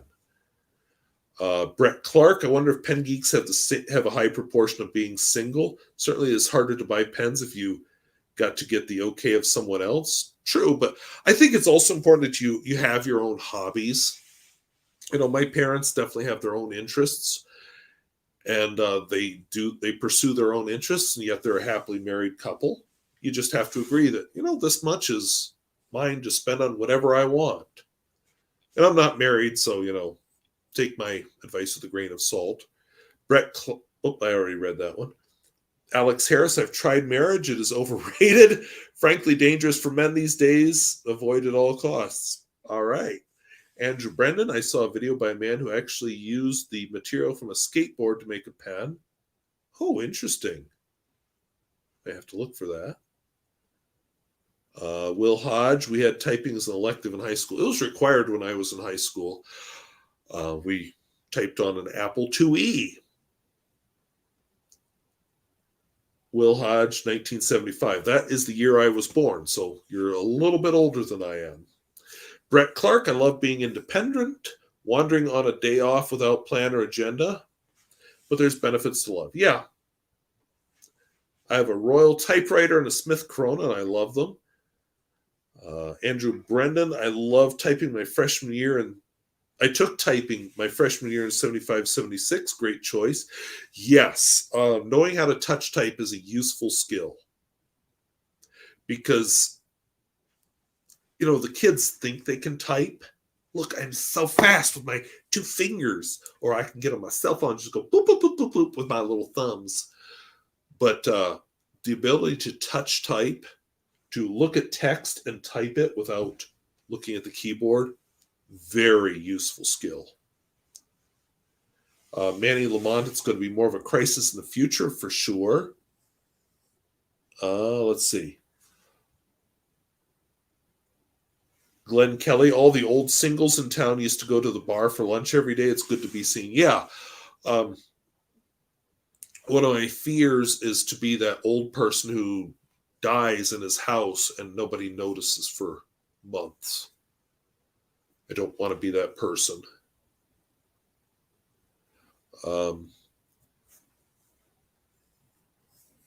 Let's see. We've got some people talking about typing as a requirement during junior high. Black Robin Pens making incredible skateboard pens, but he is a she. My mom made me take typing because it kept my uncle from dying in Vietnam, so all my grandma's grandchildren were forced to learn. Scary but true. Typing is a surprisingly useful skill. Linaire W., I'm anti-marriage, but have been in a relationship for over 20 years. We definitely have our own interests, and I don't ask permission if I want to spend on mine. I think it's helped us last this long. I know a guy here in this town, and sadly his lady love passed away. But yeah, they had a long-term relationship. They had different houses. They would stay over at each other's houses. They worked together. And yet they had their own independent lives. And, he has not been the same since he lost her. She just had some health issues. But yeah, they were as close as any married couple would be. Alfredo Gallardo, same age as Mr. Squirrel, in no hurry to getting married. Holy cow, I've been going for an hour and 20 minutes. I thought I'd get through all these comments. I don't think I will, but I'm going to try and get through a couple more from my Q&A. Let's see. If you had to teach a subject other than science, what would it be and why? This is from Una. I'll tell you what, if I were to go into teaching right now, I think what I'd go into is computer science. I got my degree in physics, but that made more sense back in the 90s. I don't think computer science was really a teaching major. Probably not something you could teach full-time in high school back then. But yeah, I do computer science. I've always loved coding. As a kid, I taught myself coding on the TI 99-4A. I had family members who thought I should be an English teacher. I absolutely no interest in that. Still don't. But computer science, people always think of that as a math, but really computer science, while it uses math, is a lot more a language, kind of like English. It's a very specific, very precise language, but it's a language. How do you communicate to a machine to do something? And so maybe my family members who thought I should be an English teacher were more right than they thought. I've been happy as a science teacher, but I'm adding more computer science to my license now. Um, I'm thinking about maybe finishing off my career in a school where I could teach computer science full time instead of science or math, because I can teach math too. But computer science, that's always been something I've enjoyed. Even when I was doing pure science, I was figuring out how to program a calculator, learning LaTeX which is sort of a typesetting programming language, HTML. I picked up programming as kind of a side hobby. I love programming. So yeah, I think if I had to do something other than science, it would be computer science. How have you as a scientist dealt with, I'm not a scientist, I'm a science teacher, dealt with students and especially their parents who maintain, despite all evidence to the contrary, that COVID isn't real and safety protocols are unnecessary? Has COVID been the most significant challenge you faced as a teacher? Also from Una. So, truth is, some people fall for disinformation. You could easily ask about those who don't accept the Big Bang or evolution or atomic theory or germ theory. I teach the science. That's my job. I don't have room for the anti-science. Most of the people who hold these antediluvian attitudes tend to think I'm a lost cause because I'm a science teacher. And they just think I'm too ignorant to ever understand their faith-based attitudes, and so be it. What I try to cover with what I teach is the evidence portion of it. I remember during the whole COVID lockdown, and then later on when we were masking and everything, students telling me flat out, COVID is fake. People who just were determined to misunderstand what the point of masking was. I still have students and colleagues who think that vaccines are dangerous or don't do anything. How do you reach them? You can't. Yeah, I teach the evidence, I teach the science, but in the end, I don't have enough influence. And what do you do? There's not a good answer for that. And yeah, it's kind of depressing. What are your worst? So I'm going to move on to a pen topic. What are your worst inks from Patrick? I'll give you two. Noodler's Bay State Blue. It's very staining and very feathery. I don't use it anymore. I gave up. Another one, Noodler's Scarlet Tanager. One of the few inks I dumped down the sink. Super, super, super feathery. So feathery is unusable no matter what pen I put it in. All right, let's go back and see what other comments have shown up here. Okay, from Nick G. Great rulers connection to measure so many things. Totally clueless about them though, but good video. Thank you. Yeah, slide rules are fun. Not really a contemporary technology, but very fun. Chiro Fakanami. I majored in English and immediately became a code monkey. Yeah, because it's communication. Alex Harris, you could do like me, buy a fast motorbike and you won't have to worry about dying at home. Andrew Brendan, sorry. Computer science is like a language. I don't have a natural flair for the computer, have learned how to learn, you might say. I've been learning how to figure things out on my own. Okay. Have you ever thought about, Jordan says, have you ever thought about moving to teaching at a university like NDSU, teaching computer science or math? I am lucky. I have a brother who teaches at not a university, but a college. And I got to see what he went through in that process.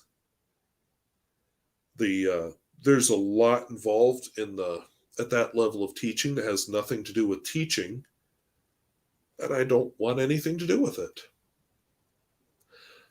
So if I were to ever teach at the college level, it would be at the highest at a community college.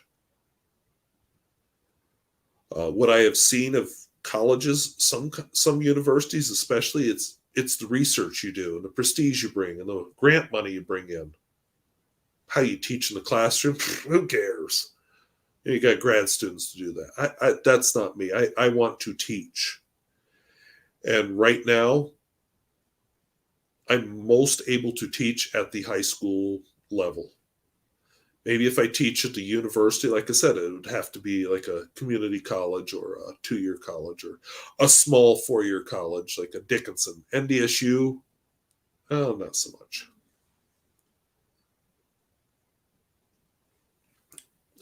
Joshua Queen, Code Monkey like you. Let's see, the Yog Saron. The best way to type is a only 2 hands method with 4 fingers on ASDF and 4 fingers on JKL symbol. Hands only move within the areas mentioned above and do not jump. Yeah. So there is an actual best method of typing. Weird enough. Our keyboard. Okay, fun fact, which most of you probably know this, but the original typewriters, which had literal hammers that would go up, each key was connected to a hammer, which had a little letter on it. They had to slow typists down. So this keyboard that we have, the QWERTY keyboard is what they call it, is actually designed to slow you down typing. There is a best practice for typing. And, the keyboard we have is not the best one for typing, with now that everything's electronic, but back with the mechanical typewriters, it made sense. But yeah, there's a best practice for typing. But people think, well, this is familiar to me to go with their 2 fingers. But it's not the best you can do. It just takes you time to learn that better method. It's just like any sport. There is a way to make a basket with a basketball. There is a way to throw a football. There is a way to kick a soccer ball. There is a best practice for a lot of things. It just sometimes takes a lot of practice to learn it. And then once you learn it, then you can go on your variations. With photography, there's best practices with photography. Once you know them, you can branch out, try other things, improve, experiment, do something weird. But yeah, taking the time to learn that is where a lot of people fall down. Jordan, I am studying political science, but I've worked in finance and I was looking to go into teaching business and finance with an emphasis on business law. Okay. Manny Lamont brings up what I was trying to say. The word slipped my mind, tenure. And Andrew Brendan says, I work at Indiana University. I am thankful to not be a teacher. A coworker talked about being departmental secretary and how the staff hate each other. Yeah, I don't care where you work. When staff hate each other, that's just an icky place to work. The Yog Saron. I had heard so much horror stories about Noodler's Inc. destroying properties. Plus, I don't like to see Nathan Tardif political views in my ink bottles. It's too much, I think. Prefer more poetic labels. Yeah, so when you start wearing politics on your sleeve, you turn off the people who don't agree with those politics. So my little joke earlier about senators probably turned off a few viewers who are like, but they're good senators. Yeah, when you do that, you run that risk of turning off people. So I'm going to do a couple more of my Q&As that were brought in earlier. Let's see. This is where my numbering has already gone haywire. So this is from ODE. You enjoy so much some lesser known European brands. You also show us around your state. So do you have plans to make some tours in Europe someday? Absolutely. Would love to go to Europe. In 2 years, my house will be paid off. I will feel a lot more financially free then. And I plan to do some touring. A little bit around this country. I want to tour not Las Vegas. Did I just say Las Vegas? I meant Nevada, the desert southwest United States. I want to tour that. I want to go back to New England. I want to hit the Northwest United States. I kind of want to see parts of the Southeast too, but I want to get out of the country too. I want to go specifically Saskatoon, Saskatchewan. I want to visit Uruguay, a small country in South America that just sounds absolutely fascinating. I would love to see the Czech Republic. Hey, Central Penn is based there. They still exist. I want to visit Croatia, which was the home of Toes Penkala. Finland. I want to see parts of Asia. I would love to see the Rift Valley in Africa. And yeah, I'm open to a lot more. What's a little known fact about you from Gregory? Okay, so here on YouTube, I'm this put it all out there persona. I actually, in person, I tend to be kind of quiet and private and shy. So, yeah, YouTube definitely hides that side of me because you can't be quiet and shy if you're a YouTube personality. So this is an act. This isn't the real me. Do you know any? This is from Miss Marilyn Darling, who is here with us tonight. Do you know any modern pens that have a blind cap that can be used to get at the knob end of a modern converter, preferably that are acrylic or plastic and not metal or wood, and preferably with a number 6 nib unit? So I was going to have these sitting out, and I don't. My Delta Dolce Vita Masterpiece. I have a Skyliner 50 and a. Did I seriously write that? What do I mean by Moderna thingy? Anyway, I have 3 pens, but I don't know what I mean by Moderna thingy, so I must have been late at night when I wrote that answer. From Sylvie, what's in the wooden boxes on top of your bookshelf? So that's the bookshelf over there. So the both boxes had inks in them. The tall, skinny box is now in my basement because I want to work on it and maybe make it hold pens. But they both held inks at the time. But the short, flat box holds ink, a lot of ink. Those are both rescues from the trash. One was a microscope case. One was an old chemistry set. And they were destined for the trash, and I got talked into rescuing them. So there you go. Why? Okay, so last year I did a giveaway at this time. So number 19 or whatever number, because again, I got off with my numbering. Why are you using your giveaway to trick people into wanting to live in North Dakota? So help me transform this state. Last year, my giveaway was I had some books set in North Dakota. I had photographs from North Dakota, and then I had a couple of pens. So yeah, help me transform the state. Give me some job security. At a minimum, I have to teach 13 more years. The state needs a wider variety of people in it. There's too much groupthink here. I would love to see a wide variety of people move into the state and really transform it into what it could be. It's a small enough state that it could be made a lot more cosmopolitan and a lot more open to what is out there. 20, do you have any desk pens or home pens that don't leave the house? How do you use these differently compared to traveling pens? 2 of them. I have a Nikaya Decapod Twist and a Platinum Izumo. They're expensive. I don't want anything to happen to them. I use them the same, other than they don't ever leave the house. So let me come back to see what else is here. In the comment section. Ooh, I went way too long. So the Yog Saran says, oh, no, I already did that one. Ichiro Fakanami, who looks at ink labels. Honestly, they might catch my eye, but after I've got the bottle, the only thing I really look at is the name of the ink. In fact, a lot of my inks, especially that are in the wooden box I was just talking about, have a piece of masking tape on the top with the name of the ink, so I don't even look at the label. Jordan, it's unfortunate how at a lot of colleges now there's a lot of teachers who only continue to teach because they're making decent money and don't care so much about the teaching anymore. Yeah, that's why I'm still in high school. I went into this because I actually legitimately want to teach. I enjoy coming up with new ideas on how to teach something. Yeah, there's a lot of bullshit you have to put up. Sorry, but a lot of bullshit you have to put up with at the high school level, with discipline and immaturity and parents and all that. Parents who right now are getting really energized by people who've decided to paint us as the demons for no reason.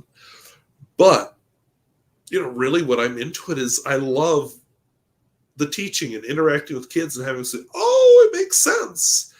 I like that, and finding a new way to do that. I enjoy that. That's what I enjoy. And it works because I spend my whole day around people, and then I come home to my quiet little house and I'm by myself. And yeah, definitely need a break. Michelle Guzman, Noodlers recently changed their labels. Oh, I wondered about that. Because, what was it? Noodler's Apache Sunset apparently has a new name now, and a couple others. Goulet Pen stopped selling and resumed sales when the labels changed. Yeah, because I think he got in trouble with, there were a couple labels that I don't think he was legitimately trying to be anti-Semitic, but they definitely had some anti-Semitic tropes. He got in some trouble over that. And I think Nathan Tardif had to realize that, oh, yeah, there is a point where you just piss people off. Maybe think a little bit more before you share these views. I haven't bought ink in a long time other than to replace my stash of Barker Quink washable blue, but we'll see in a few more years when I get the ink collection down. And I have done very well getting it down. We'll talk about it. I actually gave away 4 bottles of ink just recently as a Christmas gift. Let's see. DAK says, ever tried to Dvorak keyboard layout? I have not, but that's supposed to make it a lot faster. You just have to relearn where all the buttons are, which again runs into that, oh, but this is working for me, even though I know this is better, but this is working for me. And I think I would avoid Dvorak for now just because the keyboards are all laid out in QWERTY. So as soon as I switch computers, oh, yeah, that's no good. Jordan says, I have had good luck for the most part with Noodler's ink, but have found they aren't as consistent as they used to be. I have heard that about Noodler's.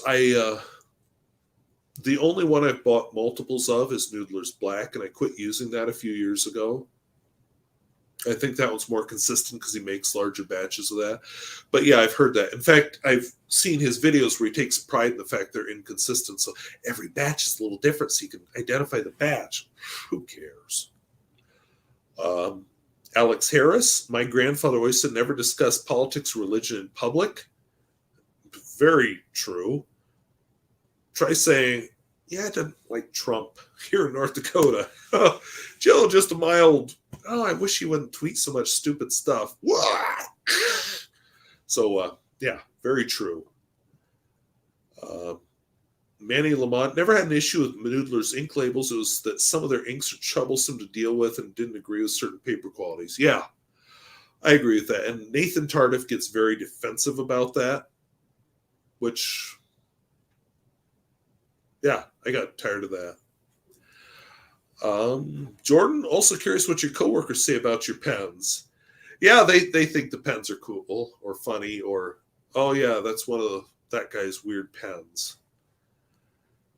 Juan Cisneros, have any of your students taken an interest in fountain pens from watching you use them? Yes, I've had quite a number, actually.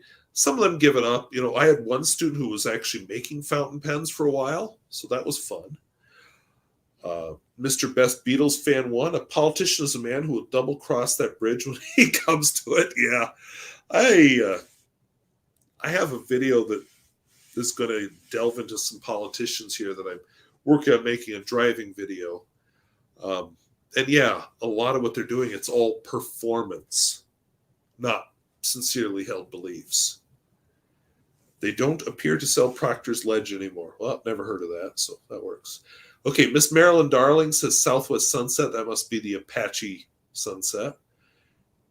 Andrew Brendan, I come from generations of teachers and sometimes have a desire to teach or imagine myself teaching. I think the chalk dust may get into the gene pool. You know, my first 3 years teaching, I had a chalkboard, and then it's been marker boards ever since. But I miss writing on a chalkboard. I like the chalkboard. Even though it got in my clothes and it was messy, I would rather write with chalk than marker board. But nowadays I write more on my remarkable tablet and project it. So, yeah. If you ever need ink, you can look my way. I have lots of ink. Good to know. Navajo turquoise is now Mesa turquoise. Pecan is now only named Pecan. Yeah, I think he's trying to get away from specific tribes' names. Noodler's Black works well in Moleskine paper. I wasn't using Moleskine. No, I was. Sorry, I'm thinking of Tomoe River paper. Yeah, Moleskine paper is supposed to be, has a name, but it's actually not as ink friendly as people think. But Noodler's Black is very friendly on a wide variety of papers. Poor Nathan, so tortured all the time, it never ends. Yeah. Nathan Tardif makes all of his inks by hand. I believe his company is a one-man operation. No wonder why his ink isn't consistent. Yep. So my favorite ink brand, I like Califolio. I like Rohr & Klingner. I suppose they're at the top right now. I haven't bought ink in a number of years, so I guess I don't know. Miss Marilyn Darling, I used to love my chalkboard, yes. And Noodler's inks are cheap. Moleskine is terrible. Beating it with a stick. All right, let's hit a couple of more of these from the Q&A. Can you tell me some stories from your childhood? I'll have to figure out how to get this picture on here. It's a live stream, so I probably can't. But my mother sent me a picture a couple of years ago. She took when I was like 2 or 3 years old. And I am sitting butt deep in a flower pot. And I apparently couldn't get out because I have a very disgruntled look on my face. So her first instinct when she saw me caught in this flower pot was, I'm going to go grab the camera and take a picture of him. So I have to figure out how to send that picture. If you could only have 3 fountain pens, which would you choose? Okay, so I want some variety. But I think I want my Lamy 2000 with fine point. I want my Platinum President with a broad cursive italic. And I want my Aurora 88 Vintage with a flex nib. So there you go, 3 pens. Have you ever rescued a SkyTrain? I'm actually too much of a coward to do that. I leave that to professionals. I don't know, but I think they meant as if you ever rescued a Skyliner, which is a Wall Eversharp model. No, but I have one that was rescued by somebody else. They're lever fillers. They're fairly easy to fix. For a time, you were working on using up your inks bottle by bottle, starting with the smaller Iroshizuku bottles, if I recall correctly. I don't think there's been much of an update besides you getting bored of those inks and moving on. Can you elaborate on this? Thanks. Yeah, actually, I've used up a lot of Iroshizuku inks. I have very few left. I'm starting to work on others. I'm working on a couple of my small diamine bottles. And, I'm starting to think about specific color families. Like, okay, I'm going to use up all my brown inks. Oh, shoot, there's a Pelican brown ink that I forgot I had. So I'm just working on color families now. But yes, I have been making progress. Slow. Giving away 4 bottles as part of a Christmas present helped a lot. But I have a lot of ink. I just can't believe how much I hoarded. Why? But I've got it. So, yeah, working on it. It's taking a while, but specifically focusing on color families and doing the small bottles first helped a lot. 21, which comes right after 24. Interesting. Why have you decided to stay at this school for so long? This is from a former student. So I've been teaching at this school since fall of 2006. I've been teaching overall since 1999. Student taught in fall of 1998. So part of it's inertia. When you've been in a place long enough, it's hard to get away. The longer you're there, the more attachments you form, and the more you're just comfortable. Like, I own a house. I'm going to have it paid off in 2 more years. If I move, there goes that piece of comfort. I have friends here now. I mostly like the classes I teach. I think there is one more move left in me to wherever I decide to retire to. Whether I move there and teach a few more years or whether I just move there and retire, I don't know. But yeah, I don't see myself moving. I always look at the job board, of course, to see if that dream job is out there. But, like I said, the longer you're somewhere, the more attached you get. So, is this a perfect place? Absolutely not. I have a lot of criticisms of where I live and where I work, but overall, I'm content here, and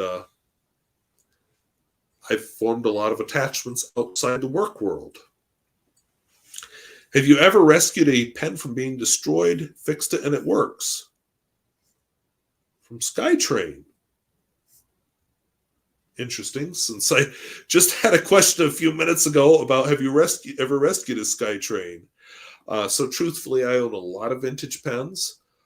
A lot of them are ones people wouldn't give a second glance to, and I like to think that I've rescued them.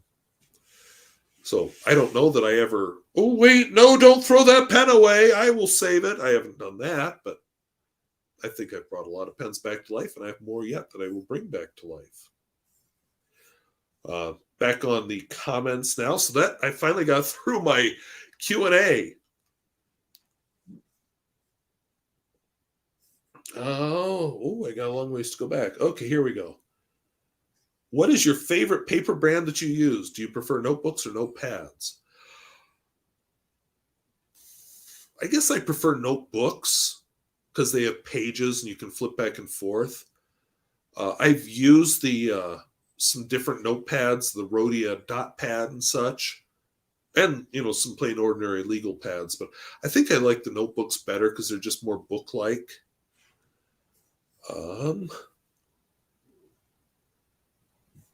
Do I like Mont Blanc ink? I have actually only used one bottle ever of Mont Blanc ink. In fact, after I use up this Aurora Black that I'm on, I'm going to use up a bottle that's partly used up of Mont Blanc Black. So I honestly have very little experience with that. I like the shape of their bottles, that shoe shape. It's kind of nice. It gives a little bit of a well, but no moving parts or anything. But yeah, I don't really know Mont Blanc inks.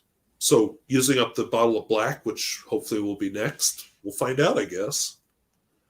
I'm thinking middle of January, beginning of February is when I'll be switching to that one. So look forward to that.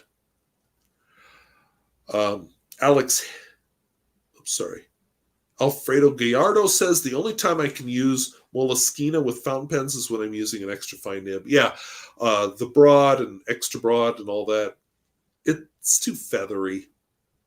Alex Harris, I found Waterman ink good and a Chinese brand Hero inks. Yeah, a lot of people recommend Waterman. That is supposed to be a good brand. I don't have a lot of experience with them, but that is supposed to be good. Kind of like my thing with Parker. Other people like Waterman. Miss Marilyn Darling, Noodler's makes great Conrad pens. I replaced the nibs with Fountain Pen Revolution Ultra Flex nibs. Yeah, I actually have my... So I bought my first fountain pen when I was about 9 or 10 years old. I rediscovered fountain pens and kind of delved into it beyond those 2 or 3 pens that I had just used for years, thanks to Noodler's. The Nib Creeper, and then he had the Ahab at the time, but I didn't care for the Ahab. But he came out with the Noodler's Conrad, and I really enjoyed the Conrad. In fact, I used to own a lot of them. The Conrad is a nice form factor. I don't care so much for the nib, but it's a good form factor. I have a Conrad with a very expensive stipula nib in it that I like very much. Manny Lamont likes Waterman's Blue Black. So, yeah, like I said, that is good stuff. I just don't have Waterman experience. Miss Marilyn, oh my God. Miss Marilyn Darling, I have like 300 samples and 100 bottles of ink, let me tell you. Okay, I don't feel like so much of an ink hoarder anymore. Wow. And then Ichiro Fukanami points out that, yeah, but everybody here has more ink than they can use in their lives. True. And that's why I decided to focus on color families, because I want to get down to that one brown ink I like. What's that one green? That's kind of my goal right now. Yeah, which, to answer Marilyn Gardner's question, is your aim to have one favorite ink per color family once you've pared down your ink collection? Yes.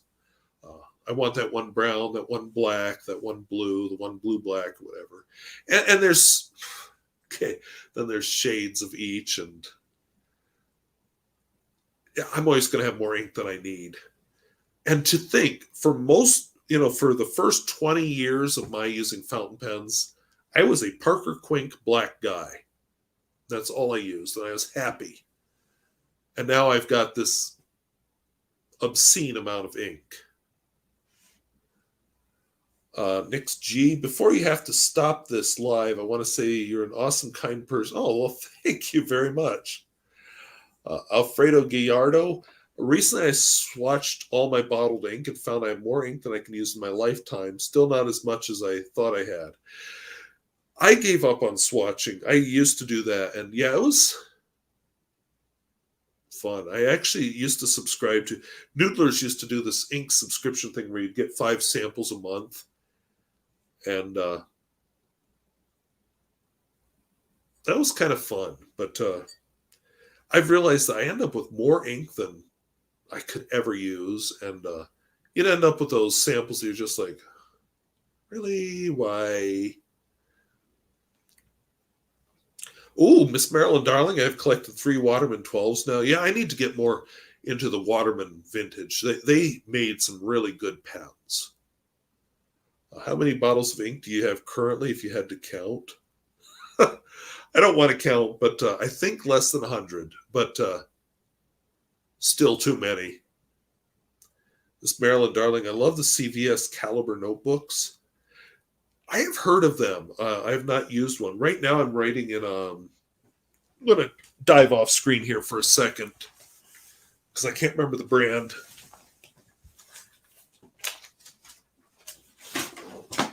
I'm going to hide what I'm writing because this is kind of my side writing project. But it is, oh, maybe it's the same one. It's a Caliber notebook. Anyway, the Moto Lisa. Yeah, it says CVS quality. Wow, okay. We have something in common. So the Moto Lisa, who is the other North Dakota fountain pen personality besides me, gave me this Caliber notebook, and I just figured out it's from CVS. So thank you, Miss Marilyn Darling. Really nice paper. I'm writing on both sides using whatever pen and ink I want. And I imagine it's a cheap bugger or she wouldn't have given it to me. So yeah, I'm trying to think where the closest CVS is, though, to me. She lives, I don't want to say where she lives in North Dakota, but let's say the more eastern part of the state. There's a lot more, should we say, options in the eastern end of the state because there's a lot more people. They've got Fargo, Bismarck, Jamestown, Valley City. Here in the western end of the state where I live, there's no people, especially down here in the southwest corner where I live. I mean, I was excited to go to Dickinson today, and, they're just, oh. So I don't think there's a CVS at this end of the state. I could be wrong, but I don't think there is one. I think there's one in Bismarck, and I'm sure there's one or two in Fargo. But yeah. Okay, so I live in a rural area, to sum all that up. I rambled there. So I'm getting tired. It's almost 8:30, and I can't believe I'm still talking. Miss Marilyn Darling, Tomoe River. Yes, good stuff. Can't find that in North Dakota anywhere. Mrs. in Tennessee. I won an auction of Mont Blanc Bordeaux and was surprised how dry it is. I've not tried it. And Manny Lamont likes Tomoe River and Amalfi Paper. Okay, never heard of the second one. Miss Marilyn Darling, 68 GSM GLP, the author. It's my favorite Tomoe River. Not heard of that. Where do you get your repair supplies? Anderson Pens is one supplier. I'm trying to remember what the guy's name is. It's like David something with an O, maybe. Let me see if it comes up on my history. David. All I'm getting is David Packman. Okay, I'll have to look him up. I'm sorry, I can't remember his name. Anyway, there's a David something that I get a lot of supplies from. Yog Saran. I recently tried Waterman ink, blue and black variety. It's true, it's a real masterpiece, extremely smooth ink flow, easy to clean, no bleed through, even on cheapest paper, pleasant colors. Yeah, Waterman makes good ink, and they've been at it for a long time, so I would expect that. It's kind of like when you buy Lamy ink or Parker ink or Pelican. These are companies that have been making ink for a long time to go with their pens. Angel Alice, name that I know. I know I would never move back to Port Allegheny, but the older and less debt I have, the more I'm ready to go further south. Yeah, the snow this winter definitely made me think, although I do like Four Seasons, maybe if they were a little less for some of them, maybe more of spring and fall. But I get what you're saying, because I don't see myself moving back to my hometown. I see myself, actually, one of my retirement dreams is to move to Vermont. We'll see if it ever happens, but that is something I've thought about a lot for retirement. Alfredo Gallardo says, one thing I noticed about school notebooks sold in the U.S. is they are terrible for fountain pens. True. Outside the U.S., even some of the cheapest notebooks work well with fountain pens. So yeah, in college, I kind of got tired of that the notebooks would not work with my Parker Vector, or I had a Cross of some kind too that I was using then. And so what I started doing is the computer lab, people would print off stuff and then never ever pick it up. So I just started grabbing, I would go in like right before the computer lab closed and pick up all this paper and then use the backs of it as my notebook in a 3-ring binder, and it worked extremely well. But yeah, that is a notebook problem. This Marilyn Darling, I have one of everything. Charlie, Nib Creeper, Conrad Ahab, Triple Tail. I have not tried the Triple Tail. The only one I don't have is the safety pen. I do have a safety pen. I haven't used it in a long time, so maybe I should do that. But yeah, Noodler's, I respect his innovation. I think he brought the idea of modern flex to the forefront in the pen industry. And I think he brought the idea of low-cost, affordable pens to the forefront. But there are issues with the Noodler's pens and the Noodler's brand. Manny Lamont, I've got about 125 bottles. Yep, I can see that. I think I'm under 100, but I'm too scared to count them. Pensane says, what's your biggest fountain pen regret? It's a Stipula. Stipula Magma something. It was this really expensive pen. God, awful to write with. It started out well. It felt amazing in my hand. It was gorgeous. Then I just quit writing. That nib is amazing in another pen. I cannot get that flippin' pen to work. I don't care what nib, what feed, what combination of nib and feed I put in. I can not get it to work. In other pens, amazing. Somebody even sent me the same nib that was in it as T-Flex. And same thing. Just an awful, awful pen. To the point that I will never buy another Stipula. Love that nib in any other pen, just not in the Stipula pen that it's supposed to work in. Let's see here. Marie, my favorite brown ink is Monteverde Moonstone, and my green is Monteverde Olivine. I have heard good things about Monteverde inks. I have not. I think I have 2 bottles of Monteverde. That's it. Like I said, I haven't bought ink in a few years. Safety pens are tricky, can be messy. Yeah. And Ms. Jen Wingo says I can never use all my ink. I think I'm in the same boat. That's why I haven't bought any. So I'll get it down to color families and call it good. Will Hodge, my favorite for journaling is Diamine Bilberry. And yes, Diamine does make great ink. Andrew Hoffman has 2 Noodler safety pens. Alfredo Gallardo, I have 94 bottles of ink and afraid to count the sample bottles. I would be a lot better with sample bottles, but I have been sent a number of sample bottles over the years by viewers. Okay, Pensane says CVS Caliber is my favorite. Has to be made in Vietnam, though. Let me see if I can read that in this light. Yep, made in Vietnam. Ichiro Fukanami, I need to get more ink. I'm way behind. I don't know. Miss Marilyn Darling, under $5. Okay. So, yeah, this impressed me. I'm glad the Mona Lisa gave this to me.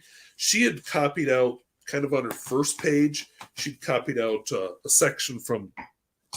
So I don't want to show what my project in it is because it's personal, but she had copied out on the first page the can of the clay, part of the can. Oh my God, I'm struggling because it's 8:30. The Clan of the Cave Bear. And you can see how well it writes. And Mona Lisa has amazing handwriting. So Dak says there is no way you can narrow blue inks down to even 5 to 10 flavors. Yeah, so many colors of blue, so many colors of green, so many colors of black. I love black ink. Alex Harris, I have to agree. I love your videos and hearing your views. Not that I agree with all of them. It's all educational. Yeah, if we all agree, what's the fun in that? Miss Marilyn Darling, you can order it online and have it shipped. Get some loose leaf paper, the college rule, the wide rule, and the composition. For my project that I'm doing, actually, loose leaf would be really nice because I really want to rearrange the pages. That's one thing I like with this notebook is I can rip out the pages and rearrange them. Because, yeah, it's a lot of brainstorming and stuff that later on I just want to reorganize. So I might have to do that. Nix G, which book video you have next? I'm actually going to film The Eye of the World by Robert Jordan. I was writing the notes for it tonight because it's time for a book review, and then next time it'll be a driving video. But I don't want to do... I'm up to the 5th book in the Wheel of Time series. I don't want to do that. 5 books in a row, because I did the 5 Hyperion novels by oh shoot, it's too late at night. Dan Simmons, but I don't want to do all 14 Wheel of Time videos in a row, so I want to do Chinua Achebe's, can't remember the name of the book, his sequel to Things Fall Apart. That's going to be the one after that. David Packman, Bo from the 5th. Yes, I watched both of those. Amalfi paper is from Italy, I think, using the Epica journal books. Okay, I've heard of Epica. No, I haven't. I take that back. I've heard of Apica, which I use Apica for some of my pen videos. Pendemonium also has vintage pen repair supplies. I've heard of them, but I've never purchased from them. So thank you. New Hampshire, Chiro Fukanami says, New Hampshire is greater than Vermont. I'll tell you what appealed to me about Vermont. I came home, my brother used to live in Maine. So I came home from Maine, kind of across the northern tier of both states, and New Hampshire is just like, boop, and then we're done. I almost detoured to see White Mountain because I would like to see the top of that someday, but it was just boop, we're done. I really enjoyed the small towns in Vermont, mainly because I had a longer view of them. Um, and then I came almost, well, one time I came south through Vermont. The other time I kept going across Vermont and across the whatever that is at the northern end of Lake Champlain, and I just was so cool. Um, anyway, I haven't spent enough time in either state to really make an opinion. I think I could be happy in either one. Um, it was just that northern tier and the mountains that just I thought, wow. And I just loved the little small towns I was visiting up there. I think that's really what got me about Vermont is that northern tier. And trying to tune in on the radio and all I can get is French stations from Quebec. It was just I don't know, very idyllic is how I felt. So anyway, but not a very educated opinion to be honest. Um, Miss Jen Wingo, what are your favorite pen and ink combos with the Caliber paper? I can't get the Caliber paper to work with me. So right now I'm using a dollar pen with Aurora Black in it, which worked very well. Let me just page back here. I have, well, Parker Quink washable blue, quite a lot of that. Because I was having fun with the Mont Blanc 146 with the washable blue in it. Let's see. This is a dark green. I don't remember what that was. I have so many combinations of ink. Oh, that's horrible. Some other black ink there. I have so many combinations of ink and pen here. I couldn't even tell you what they all are. Here's a turquoise ink. Anyway, it seems like most stuff, except for whatever. Oh, I remember what that black was. So I tried a De Atramentis document or archive ink, one or the other, in a Parker Vector. And great. Till it sat for a few days. And then I could not get it writing again. It was skippy. It was horrible. It dried out. I didn't have that problem with platinum carbon black. So very disappointing. Let's see. Miss Marilyn Darling says, I use all inks on the CVS Caliber notebook paper. I did an experiment where I dumped 1 milliliter vial of ink and it didn't bleed. Wow. Well, that's pretty good. Yeah, it's very impressive paper. Now when I go to Bismarck, I'll have to find the CVS again. Or go down to South Dakota where they don't have that drugstore law, so there's CVSs all over the place. Andrew Hoffman, Waterman make good ink, but the bottles are too small. I prefer 90 milliliter bottles if I can get them, like Monteverde or Noodlers, the Triple Tails of Penworth, using and owning. So I own a prototype of the Noodlers, what do you call the music nib pen? Nippon set. It's okay. It wasn't amazing. I keep it mostly because it's a prototype. It was never sold in stores. I won it in a contest. Wasn't super impressed with it. So I've been kind of gun shy about buying the Triple Tail, but that's what I've been hearing is it's pretty good. I'm hearing some more praises for Monteverde inks, which, Pensane and Miss Jen Wingo. I've heard good things about Monteverde. I own 2 Monteverdes, a turquoise and a something else. So I'll have to use them up soon. The turquoise will show up when I use up this Rohr and Klingner. Let's see. Oh, Marilyn Gardner is also praising the Caliber paper.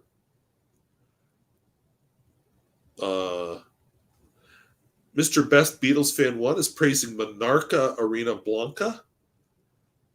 Monarca is apparently a Mexican brand, which just came out, I guess. I don't know.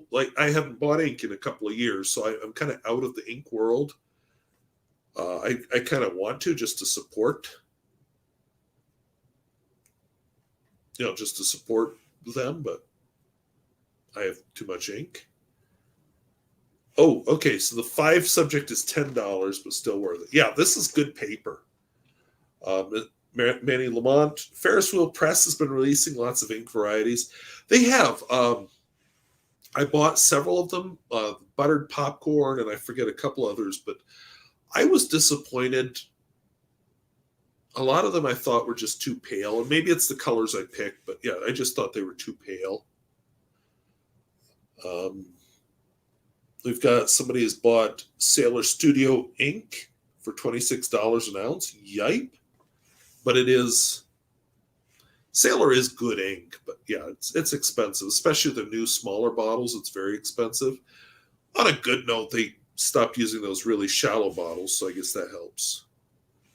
Ichiro Fakanami says, do this again. Okay, yeah, I need to do more live streams. I realized when I did my Blizzard live streams, I hadn't actually done one since the end of school. So I need to just space them out and do them occasionally. Oh, Epica. That's not Apica then. So Apica, the brand I know of is APICA. Manny Lamont is talking about Epica, EPICA. Makes the world's thickest journals, over 600 to 1,000 pages. Take a long time to fill one of them. And pricey, though. Don't blink, you will miss Delaware, too. I have not been to Delaware since I was 7 years old. My family went to, I think it was Rehoboth Beach. First time I ever saw the ocean. But anyway, it was in Delaware. And I have memories of it, but I was little then, so it's not like they're big memories. Marilyn Gardner says, I spent the happiest years of my life in Vermont. I'd go back in a heartbeat. Yeah, the thing is, for me, and I've got my life set up here, so if I were to move from here, I'd be starting over again as an old man, so who knows? But yeah, I've been thinking hard about that. And I'd be closer to family if I did that. New Hampshire. New Hampshire is more exposed. Granted, a few more people, according to Ichiro Fakanami. Probably true. I think New Hampshire's the one that used to have the old man on the mountain. And we've got a couple people of Vermont Road video. Yeah, if I ever get back there. The problem with the east is the cold and the sleet and the ice on the roads coming down those mountains is super scary. True. We don't have so much sleet and ice here, although we have it. Here we definitely have the cold here in North Dakota, but we don't have mountains. And we have things we call mountains, but they're not mountains. Let's see. Okay, Miss Marilyn Darling likes the Detrimentus document inks. So there's a document ink and an archive ink, and I think it was an archive ink that I tried the first time. I still have a sample of document ink to try, so we'll see how that goes. Recently got a Waterman Allure in the pastel green. I'm glad you like it. Yeah, that is a good pen. And yeah, not many choices of nib. Marie likes Monteverde Olivine. Nix G, lovely. I don't know what I just did. I just clicked on somebody's comment and turned blue. What the heck happened? So, Miss Marilyn Darling, I don't know what I just did, but your comment is appearing on my video stream. So, interesting. Ooh, new feature. Okay, this is exciting. So I've been reading the comments. Apparently I can go boop and have them on screen. Oh, that's fun. Okay, love that. So Nix G, lovely YouTuber Chris Sains knows a lot about the caliber paper Vietnam. I watch her. I don't catch every video, but I don't catch every video for everybody, so I'll have to check that out. Oh, this is fun. Let's see what Manny Lamont. Ferris wheel inks tend to be pale and or shimmery. I don't want any more shimmer inks. I have a few, and I dread using them because of the clean out thing. Let's see here. That one's what is your favorite sepia ink? Okay, you can probably tell from my face I'm just like, I don't know. Whaleman, Noodler's Whaleman sepia? I don't know. I guess I don't really have one. Let's see. Oh, we have somebody who does not believe in Delaware. Yeah, I've got several Epica books. Haven't finished any. Yeah, with that many pages, that would take forever. Miss Marilyn Darling, I prefer California weather. Thank you very much. California actually has really nice weather. My big problem with California is how dry it is. You know, when you're bringing water in from hundreds of miles away from a different state, that's a scary situation. Um, I reviewed it on this channel, the book Cadillac Desert, and that honestly scared me a lot about the Southwest United States. The water situation there is just flippin' scary. And Miss Marilyn Darling, click it again and it'll go away. Yes, now I understand how it works. That is such a cool feature. I did not know it existed. Monteverde Olivine has a special release ink. Oh. Okay. I have a couple of olivines. Like I think I have the Pelican and I have a Califolio. Miss Marilyn Darling is not a fan of Ferris wheel press shimmer inks because they fall out of suspension too fast. That's what I don't like about the shimmer inks. It just, you have to shake up the pen, and then the next day it's worse. It just gets worse day after day. I still have some Emerald of Chivor left in my Pilot Parallel, and I'm thinking to myself right now, maybe just clean it out. Sorry about the Skeletor thumbnail. You know, this has been kind of cool because I did not realize that Ichiro Fukunami was Carl Sagan until I did this and saw the thumbnail at large size. So kind of fun. Not much point putting up the comment if you're going to read it out loud. Platinum Classic Sepia Black. You know, the Platinum Classic inks, sorry, I put yours on screen. The Platinum Classic I like those inks. I don't think I've tried the Sepia Black. I'm going to guess it's a brown. And yeah, Campus notebooks, Kikuyo Campus notebooks are wonderful. I use a lot of them. I like their loose leaf paper. I like their binders. I really like them a lot.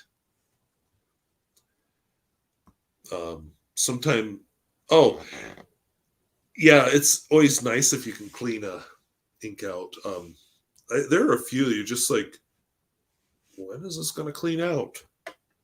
I don't remember what it was, but I had one in was it a Central Pen 1320? Whatever I had in that last took forever to clean out. Just like, why? I guess I think of Diamine Ancient Copper, Andrew Hoffman, as more of a orange.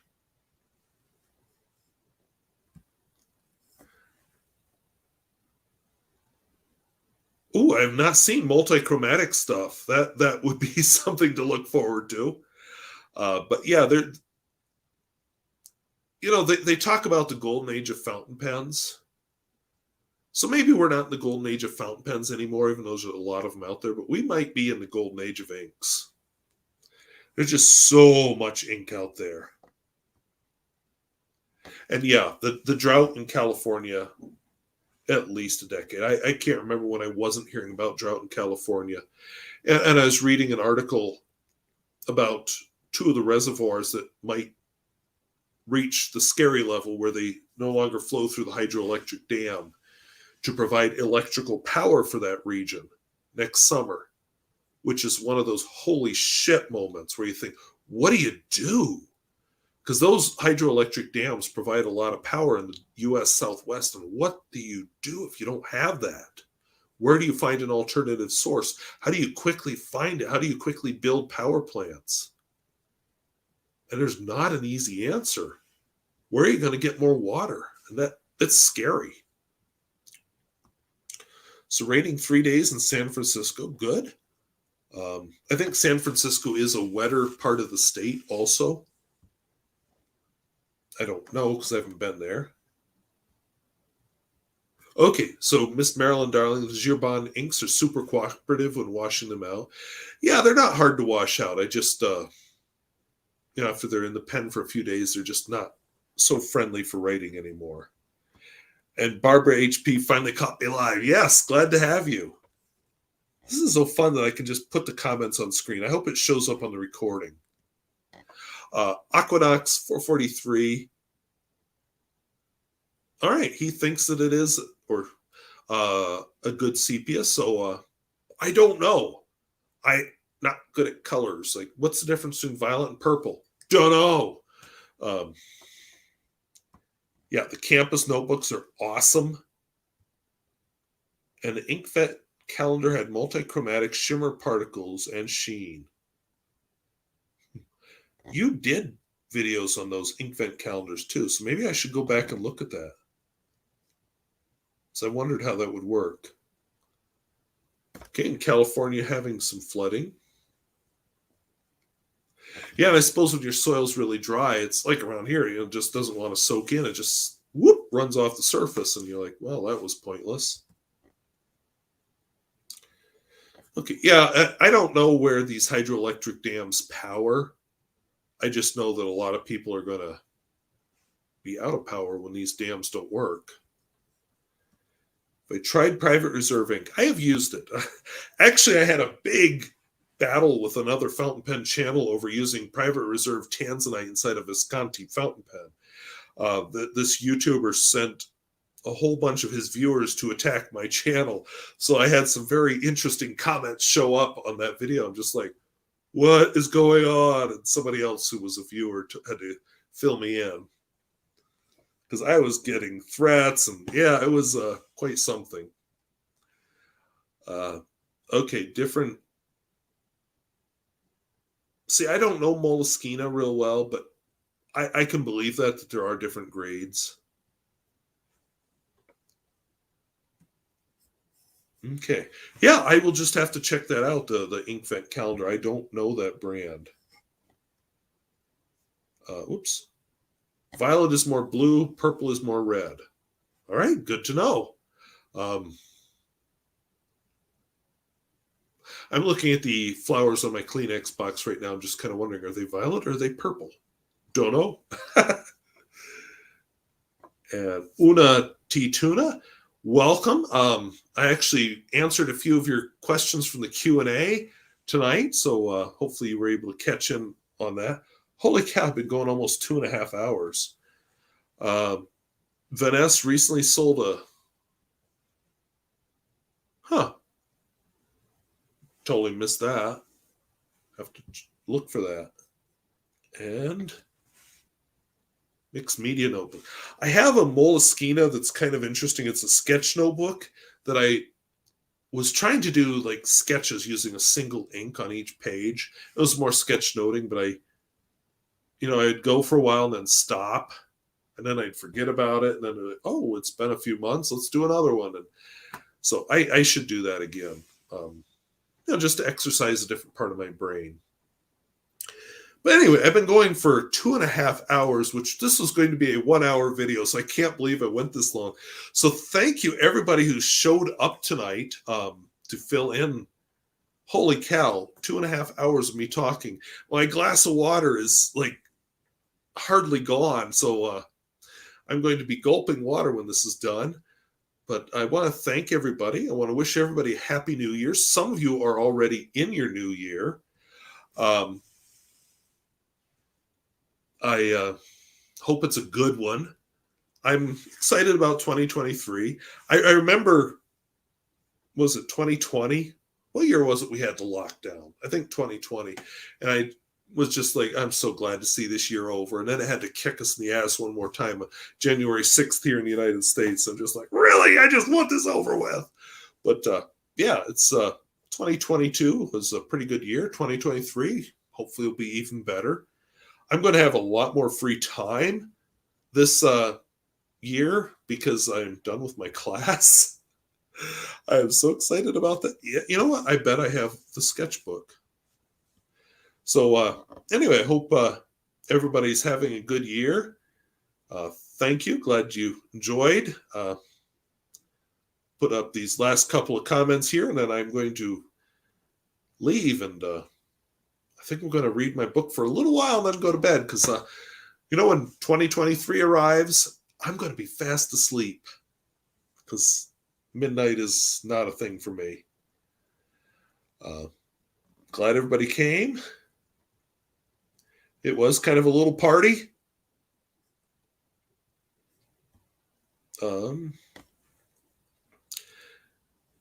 Let's see. Put up these last few comments, and I am running out of things to say. Okay, once a month. Once a month is doable, so I might just have to see what I can figure out. Hemingway Jones does like a weekly live stream now, so I will have to see how it goes. Pen parties are the best. The thing I love about the pen world is it's a very nice world. Like, the people who comment here are nice. You don't see the stuff you see with other people, with other topics. Okay, yeah, Nelson F. saw my pen controversy. All right, so thank you all for watching, and I will talk to you all later. Happy New Year, and bye-bye.